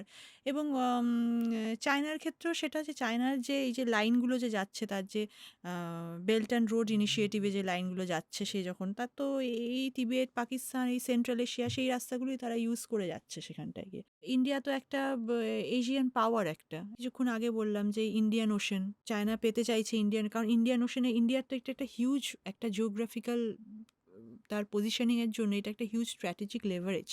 সে একটা পুরো এত বড় ওশেনকে পাচ্ছে সেখানটায়, চায়নার সেটা নেই সেখানটায়। চায়নার যেটা আরেকটা যেটা ব্যাপার, ইন্ডাস্ট্রিয়ালাইজেশন যারা হচ্ছে যেখানটায়, সেখানে না খুব জলের দরকার, থার্মাল পাওয়ারের জন্য জল দরকার, এবং ইন্ডাস্ট্রির কাজের জন্য জল দরকার। তো চায়নার তো সেরকম জলের ওপেনিংটা নেই, যে কারণে চায়না সব জায়গা থেকেই জল নিয়ে চায়নার সমস্যা শুরু হয়। এই সাউথ চায়না সিতেও চায়নার ওখানে ভিয়েতনাম, থাইল্যান্ড সবার সাথেই সমস্যা চলছে সেখানটায়। হঠাৎ করে এরকম একটা জিনিস দেখা যাচ্ছে না, যে চারদিক থেকে আমাদের চেপে ধরেছে, চারদিক থেকে, এও সেও সব দিক থেকে। আর আমরাও মানে বলিহারি, আমরা কম্পিট করছি কাদের সাথে? বাংলাদেশ আর পাকিস্তানের সাথে। ব্যাপারটা যেটা কি হয়েছে, চায়না আমাদের নেইবারহুডে ঢুকে গেছে থ্রু এইডস অ্যান্ড তার মার্কেটকে দখল করে। এবং তারপরে যেটা ব্যাপার হয়েছে যে আমাদের ভারতবর্ষের সাথে ভারতবর্ষের নেইবারদের যে সম্পর্ক, এই যে নেহরুর সময় যেটা বললাম যে ভাই নেহরু, ভারতবর্ষ সেই সময় বিগ ব্রাদারের মতো এই দেশগুলোর পাশে আইডিয়ালিস্ট থেকেছে। অ্যাটিটিউড। হ্যাঁ, বড় দাদা কোনো সমস্যা হলে বলবে, এরকম ব্যাপার। কিন্তু আস্তে আস্তে কিন্তু দেখা গেছে যে সব দেশগুলো কিন্তু ইন্ডিয়ার এই বিগ ব্রাদার অ্যাটিটিউডকে ভালোভাবে নেয়নি। তারা এটাকে একটা একটা সাসপিশন তাদের মধ্যে তৈরি হয়েছে, আমরা কেন ইন্ডিয়ার ডমিনেন্স মেনে নেব। কারণ এই দেশগুলোর সাথে, নেপালের সাথে, ভুটানের সাথে ইন্ডিয়ার যেটা হচ্ছে পিস ট্রিটি যেটা রয়েছে, পিস অ্যান্ড ফ্রেন্ডশিপ ট্রিটি, এবং ইন্ডিয়ার এরকমও আছে যে যেহেতু এগুলো নেইবারিং কান্ট্রি, এদের সাথে যদি পাশের দেশের কোনো সমস্যা হয় তাহলে, এবং সেটা যদি ইন্ডিয়ার উপর ইম্প্যাক্ট ফেলে, তাহলে ইন্ডিয়া সেখানে ঢুকবে সেই জায়গাগুলো। হ্যাঁ, যখন দোকলাম ক্রাইসিস হলো, আমরা তখন সেখানে দেখলাম ইন্ডিয়া কোয়েশ্চেন করেছে ভুটানকে, তুমি কেন চায়নাকে অ্যালাউ করছো রাস্তা তৈরি করতে। তো এই জায়গাগুলো, এই দেশগুলো ভালোভাবে নেয়নি যে এটা আমাদের সভরেন্টি, আমাদের ন্যাশনাল পলিসির ওপর একটা হস্তক্ষেপ করা। হস্তক্ষেপ করা, আমাদের ইন্টারন্যাশনাল ফরেন মানে আমাদের ফরেন পলিসির ওপর এটা একটা হস্তক্ষেপ করা এই জায়গায় দাঁড়িয়ে। এই আসিয়ানকে মাথায় রেখেই তৈরি হয়েছিল সার্ক। সার্ক কিন্তু সাকসেসফুল হয়নি বিকজ অফ দিস সাসপিশন, এবং ইন্ডিয়ার প্রতি একটা বিরূপ মনোভাব, যে India is trying to dominate us. এবং সেই জায়গা থেকে দাঁড়িয়ে যে আস্তে আস্তে আমরা যেটা দেখেছি যে সব দেশগুলোর সাথেই ইন্ডিয়ার সম্পর্কগুলো আস্তে আস্তে একটা খারাপ জায়গায় চলে গেছে। এবং এখানে ছোট্ট একটা মানে অ্যাডিশনাল প্রশ্ন করছি, সেটা হচ্ছে সেম বিগ ব্রাদার বলো বা বুলি অ্যাটিটিউড বলো, আমি যদি এশিয়ান কান্ট্রির মধ্যে দেখি চায়নারও আছে, তাহলে চায়নার সাথে সবাই ভালো সম্পর্ক বজায় রাখছে কেন, আর ইন্ডিয়ার প্রতি এত ক্ষোভ কেন? চায়না এড দিচ্ছে প্রচুর, ইন্ডিয়াও তো দিচ্ছে। ইন্ডিয়া সেই তুলনায় অনেক কম দিচ্ছে। কারণ চায়নার সেই ক্ষমতা আছে এইড দেওয়ার মতো। যেই সময় চায়না ঢুকেছিল সেই সময় মোটামুটি সবকটা দেশের সাথে, শ্রীলঙ্কার সাথে ইন্ডিয়ার সমস্যা, তামিল নিয়ে সমস্যা। হুম রাজীব গান্ধীও যেই কারণে মারা গেলেন। তারপরে যেটা হচ্ছে গিয়ে জল বন্টন নিয়ে সমস্যা। নেপালের সাথে যেটা, নেপালের মাওয়িস্ট পলিটিক্সে মাওয়িস্টদের একটা ইম্প্যাক্ট ইন্ডিয়ার পলিটিক্সের উপর আছে, যেখানটায় যে ঝাড়খণ্ড বা এই সমস্ত জায়গায় যে মাওয়িস্ট মুভমেন্ট, এই সমস্ত কিছু। ভুটানের সাথেও যেই জিনিসগুলো, পাকিস্তানের সাথে তো কোনো দিনই সম্পর্ক ছিল না, ভালো ছিল না। আমি বলবো ইন্ডিয়ান গভর্নমেন্ট এই নেইবারহুড ইস্যুগুলোকে অ্যাড্রেস করতে ব্যর্থ হয়েছে। কমপ্লেসেন্সি ছিল কি কোথাও? কমপ্লেসেন্সি নট ইন দ্য সেন্স আমি বলবো যে আমার নেইবার জন্য, বাট ল্যাক অফ ডিপ্লোম্যাটিক্যাল ম্যানুভার যেটা ছিল। ধরে নিয়েছি বাংলাদেশে 71-এ আমরা সাহায্য করেছি, ধরে নিয়েছি আমরা যে আমরা আছি, আমরা একটা ইন্ডিয়াতেও হিউজ বাঙালি আছে, বাংলাদেশেও হিউজ বাঙালি আছে। চায়নার সাথে কিন্তু এই দেশগুলোর কোনো সিমিলারিটিস নেই, ইন্ডিয়ার সাথে রয়েছে সেই সিমিলারিটিসগুলো সেখানটায়। শ্রীলঙ্কাতেও যেটা বললাম, তামিল অরিজিন প্রচুর আছে ওখানটায়, নর্দার্ন পার্টটায়। যখন শ্রীলঙ্কার সিভিল ওয়ার চলছে, ইন্ডিয়া তখন পিস কিপিং ফোর্স পাঠিয়েছে, শ্রীলঙ্কার সেটা ভালোভাবে নেয়নি সেই জিনিসটা। কিন্তু এখনকার শ্রীলঙ্কান গভর্নমেন্ট আবার ইন্ডিয়ার সাথে ভালো সম্পর্ক তারা তৈরি করেছে, কিন্তু চায়না যেভাবে এদেরকে বেঁধে ফেলেছে এইড দিয়ে এবং লোন। ডেটের মাধ্যমে, হ্যাঁ, তো সেখান থেকে বেরোনোটা খুব একটা পসিবল নয়। মানে আমেরিকাই এখন, মানে এখন আর দুম করে মুখ দিয়ে যা ইচ্ছে বলে ফেলতে পারবে না। কিছুদিন আগে দেখলাম চায়না কিছু দেশের সাথে যেটা শুরু করছে হচ্ছে গিয়ে চাইনিজ কারেন্সিতে বিজনেস শুরু করতে। ব্রিক্স। যেটা একটা সময় ভাবা হতো যে চায়না হয়তো কারেন্ট ইন্টারন্যাশনাল ইকোনমিক অর্ডারটাকে হয়তো চেঞ্জ করবে না, কারণ চায়না সেখান থেকে হিউজ বেনিফিটেড হচ্ছে, সব থেকে বড় বেনিফিশিয়ারি হচ্ছে চায়নাই কিন্তু হয়েছে বর্তমানে। কিন্তু এখন কিন্তু চায়না কিন্তু আবার আস্তে আস্তে টার্মটাকে নিজের টার্মে করতে চাইছে। বিশেষ করে ট্রাম্পের এই পাগলামোর জন্যে চায়না আরো সুযোগ পেয়ে গেছে যে ভাই এবার আয়, আমরা একসাথে জড়ো হই। চায়না বরাবরই অ্যাসার্টিভ পলিসি নিয়ে, চায়না যখন টিবেট দখল করে নিল। দখল বলতে মনে পড়লো, আমাদের অরুণাচল প্রদেশে হচ্ছেটা কি? হ্যাঁ, এই কালকেও বলেছে। হ্যাঁ, এখান থেকে মিটিং করে গিয়ে ওখানে বলেছে যে ওটা আমরা রেকগনাইজ করি না। তাও করেছে আরএসএস এর সাথে, বিজেপির সাথে। পাকিস্তানের সাথে তার যে বর্ডার নিয়ে সমস্যা, সেটা কিন্তু বর্ডারটাকে রিকগনাইজ করে দিয়েছে, ইন্ডিয়ার সাথে করেনি। চাইনিজ ইন্টারেস্টকে চ্যালেঞ্জ করছে ইন্ডিয়া এই সাউথ এশিয়াতে, সেই কারণেই চায়না এখন ইন্ডিয়াকে একটা প্রেশারে চাপে রাখতে রাখতে চাইবে চাইছে। সেই জায়গায়। এটা আমরা ইন্ডিয়ান জন্য চায়নাকে সমালোচনা করছি, কিন্তু আমরা যদি একদম পুরো ইন্টারন্যাশনাল পলিটিক্স হিসেবে দেখি, এইভাবেই পলিটিক্স চলে। ইন্ডিয়া ইজ বিকামিং উইক, এরকম কোনো ইমেজ যাচ্ছে না? এখন যে ব্যাপারটা হয়েছে না, চায়নার আগেনস্টে কেউ স্ট্যান্ড নেবে না। একটা জায়গায় গিয়ে তো ইন্ডিয়ার যেটা বলবো যে ফরেন পলিসির একটা জায়গাতে গিয়ে একটা ক্রেডিবিলিটির জায়গা তো একটা নষ্ট হয়েইছে, কারণ যেভাবে ওয়েস্টেরই কোনো একটা নিউজ পেপারে বেরিয়েছিল না মোদিকে নিয়ে একটা আর্টিকেল, ওই ডিক্টেটর ওটা বলছো, টাইমসে বেরিয়েছিল।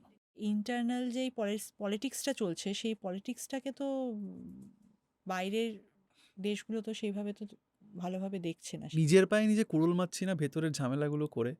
এগুলো যদি না থাকতো তাহলে আমরা বুক চিতিয়ে বলতে পারতাম যে দেখ ভাই আমরা ঠিকঠাক আছি, আমাদের সাথে লাগতে আসিস না।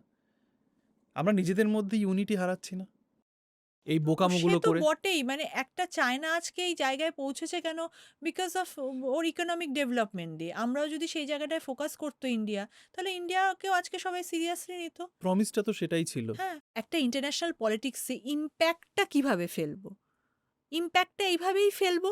আমার যে ভয়েসটা তৈরি হবে, ভয়েসটা কিভাবে তৈরি হবে, যে সেখানে আমার কতটা আমি ইকোনমিক্যালি আমি কতটা ফিনান্সিয়াল কন্ট্রিবিউশন, আমি কতটা বিজনেসকে, মার্কেটকে কতটা আমি রেগুলেট করতে পারছি। আমেরিকা কেন এতদিন সুপার পাওয়ার আছে, because America control the market সেই জায়গায়। এখনও সব বড় বড় সব এমএনসিসগুলো, বড় বড় কোম্পানিগুলো সবই আমেরিকান কোম্পানি এখনও। তো সেই জায়গায় গিয়ে চায়না সেখানটায় নিজেকে নিয়ে গেছে। ইন্ডিয়া তো আজকে যদি আমরা দেখি ইন্টারন্যাশনাল মার্কেটে ইন্ডিয়ার কটা ইন্ডিজেনাস একটাও এমএনসিস একটাও আছে? নেই, কিচ্ছু নেই, একটাও নেই। কিচ্ছু নেই। এখন তো ঘর বাপসি করে দিচ্ছে, যে আমাদেরই যারা কয়েকজন আছে, কয়েকজন এখানে ঘুরতে এসেছে, তারপরে ওখান থেকে বলেছে এখন আর ভিসা রিনিউ হবে না। এতগুলো লোকের কি হবে? আমরা যদি এই রিয়ালিস্ট পয়েন্ট অফ ভিউ থেকে দেখি যে একটা পাওয়ার তো দরকার, সেই জায়গায় দাঁড়িয়ে তো ইন্ডিয়া তো ইট ল্যাকস দ্য পাওয়ার। ইউনিটিটা আমাদের তো একটা বিশাল পাওয়ার হতে পারতো। How to utilise that unity, সেটাকে আমি কিভাবে এনক্যাশ করব, আগে সেটা এস্টাবলিশ করে তারপর না হয় ভাবা যেত।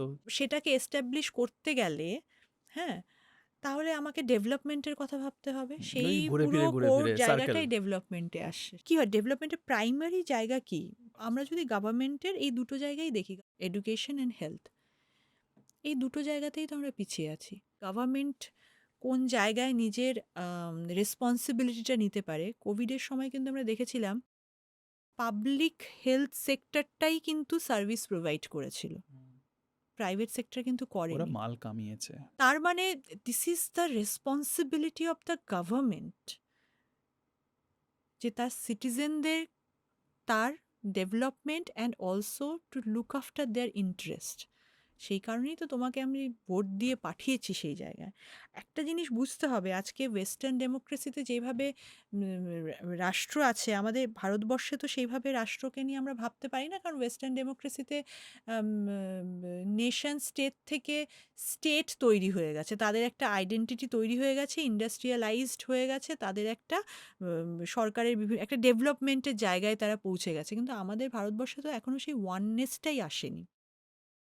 তো সেখান থেকে দাঁড়িয়ে যে আমরা যে ইউনিটির কথা ভাবছি, সেই ইউনিটিটা কিভাবে আসবে তাহলে? আমরা তো স্বাধীনতা কত 78 78 কমপ্লিট হলো।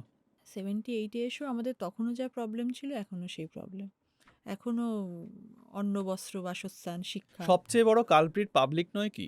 78 বছর বয়সে পাবলিকের এটা বোঝার ক্ষমতা হলো না, এতটুকু ম্যাচিওর হলো না যে ভাই কে আমার ভালো করবে কে করবে না। সবাই যদি একই রকম হয় তাহলে পাবলিক কি করবে? এটাও ঠিক। কংগ্রেসও তো এতদিন ধরে ছিল, তাহলে কি তারা সার্ভিস দিয়েছে? কংগ্রেসের সময় তো করাপশন তো হাইয়েস্ট লেভেলে ছিল সেখানটায়। সেই সময় কি করাপশন ছিল না সেই জায়গাটায় দাঁড়িয়ে? কংগ্রেস করাপ্টেড, খুব ভালো কথা, সেই জন্য আমরা বিজেপিকে আনলাম। প্রথম টার্ম সুযোগ দিলাম, কিছু হলো না। সেকেন্ড টার্মও দিলাম, কিছু হলো না। থার্ড টার্মও দিলাম, তার থেকে বড় কথা যে শুধু মানুষ যে শুধু ডেভেলপমেন্ট হিসাবেই চাইছে সেরকম তো সেটা তো নয়। নয়। আর এখন ইলেকশনটা কিভাবে হয়? শুধু নেতারা ভাষণ দিয়ে হয় না, এখন ম্যানুফ্যাকচার্ড হয়। আর যেটা মনে হয় আমাদের মতো দেশে না, আমাদের ডেমোক্রেসিটা তো আমাদের ভেতর থেকে আসা কনসেপ্ট নয়, আমাদের ওয়েস্টার্ন ডেমোক্রেসি আমরা ফলো করি সেই জায়গায় দাঁড়িয়ে। তো সেই আজকে আমেরিকাতে এত কিছু হচ্ছে, হ্যাঁ, আমেরিকা এত কিছু করছে। এই ভেনেজুয়েলাতে যখন হলো অ্যাটাক, আমেরিকার লোকেরাই রাস্তায় নেমেছে। এটা আমেরিকা ভিয়েতনাম যুদ্ধে গেছিল, তখনও আমেরিকানরা রাস্তায় নেমেছিল। এই যে আমেরিকাতে যেটা আইস যেটা করছে, ওদের যে একটা এক্সট্রা একটা ফোর্স, যেটা ল অ্যান্ড অর্ডার ফোর্স, তারা যেভাবে করছে সমস্ত কিছু, হ্যাঁ, তো সেখানে লোকের কিন্তু এখনও লোকের রাস্তায় নামছে গভর্নমেন্টের বিরুদ্ধে। এবং সেখানে যদি আমরা দেখি যে সেখানে যেমন জিমি কিমেল লাইভ শোতে ট্রাম্পকে, আমরা আমরা কি দেখি, আমরা কি এগুলো ভাবি আমাদের মধ্যে কি এই প্র্যাকটিসটা রয়েছে সেখানটায়? হ্যাঁ, কেউ বললে তাকে অ্যান্টি ন্যাশনাল বলছে বা করে দিচ্ছে, তাকে দেশ থেকে বের করে হয়ে যাওয়া, চলে যাওয়া, অনেক রকমের ইস্যু হচ্ছে। কিন্তু এখনও ডেমোক্রেটিক প্র্যাকটিসটা আমাদের মধ্যে সেভাবে তৈরি হয়নি, যেটা ওয়েস্টার্ন কান্ট্রিগুলোতে যেটা রয়েছে। অ্যাকচুয়ালি কি, স্বাধীনতার আগে আমি জানি না, এটা নিয়ে তো হিউজ একবার হয়েছে, আমি ওই কথাটা বললেও আমি নগণ্য মানুষ, কেউ কিছু বলবে না। এই যে ভারতবর্ষের যে কনসেপ্টটা, হ্যাঁ, এটা তো ব্রিটিশরা আসার আগে আমাদের ছিল না। সাইফ আলি খান বলে অনেক কথা শুনলো, বাজে কথা শুনলো। হ্যাঁ, তো তার আগে তো কি ছোট ছোট স্টেট ছিল, প্রিন্সলি স্টেট ছিল, রাজাদের স্টেট ছিল। ব্রিটিশরা আসার পরে তখন এই ভারতটা তৈরি জড়ো হলো। করলো। হ্যাঁ, এই একটা আমরা যে ম্যাপটা দেখছি সেই ম্যাপটা আসলো। তো ডেমোক্রেসিকে যেটা আমরা বলছি, ভোট দেবে মানুষ, ডিসিশন নেবে মানুষ, নিজের সরকার তৈরি করবে, এটা কিন্তু এসেছে সেই আমাদের সেই প্রাচীন যেই ওয়েস্টার্ন পলিটি, গ্রিক পলিটিক্স থেকে গ্রিক মানে থিঙ্কার্স যারা সেই প্লেটো অ্যারিস্টোটল তাদের হাত ধরে আস্তে আস্তে এই মানে এই পলিটিক্যাল স্টাডিজে এটা এসেছে এবং তারপরে এগুলো এসেছে। তো আমাদের দেশের লোকেরা তো কোনোদিনও সেইভাবে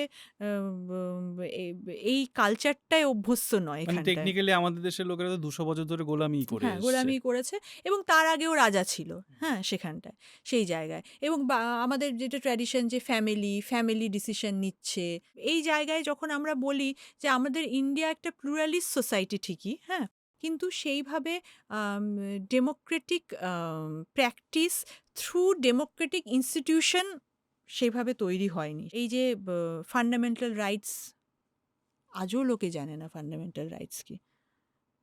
বাচ্চা 14 বছর অবধি রাইট টু এডুকেশন আছে, তোমার বাচ্চা ফ্রিতে পড়তে পারবে, জানে না লোকজন।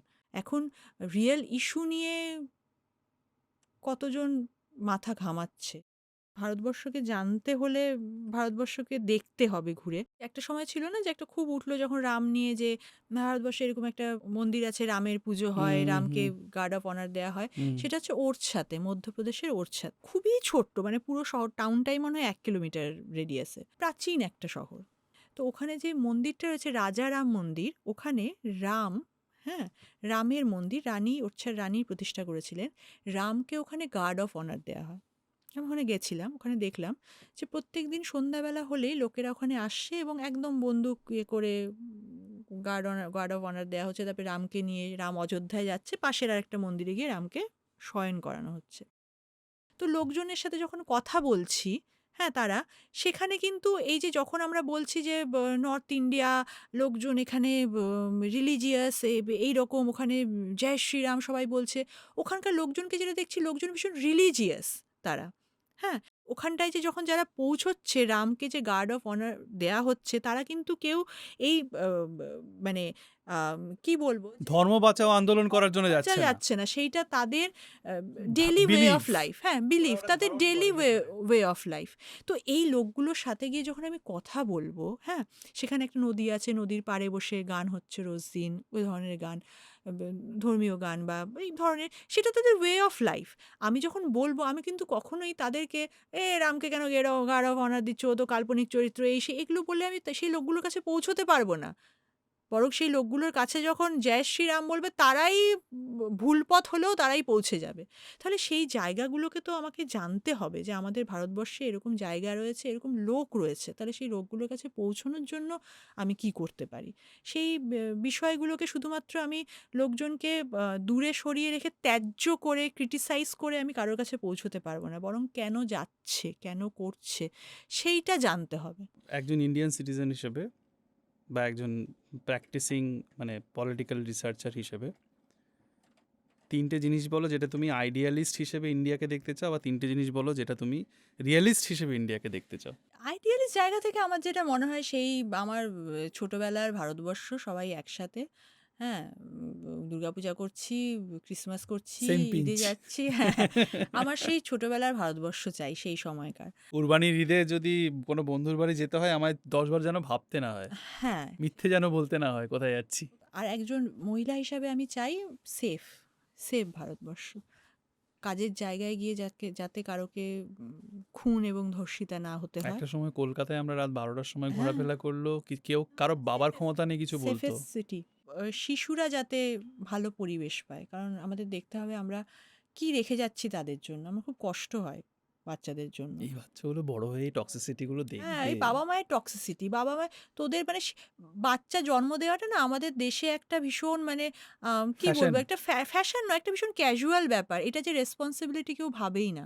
হাজবেন্ড ওয়াইফের মধ্যে সম্পর্ক খারাপ, বাচ্চা নিয়ে ঠিক হয়ে যাবে।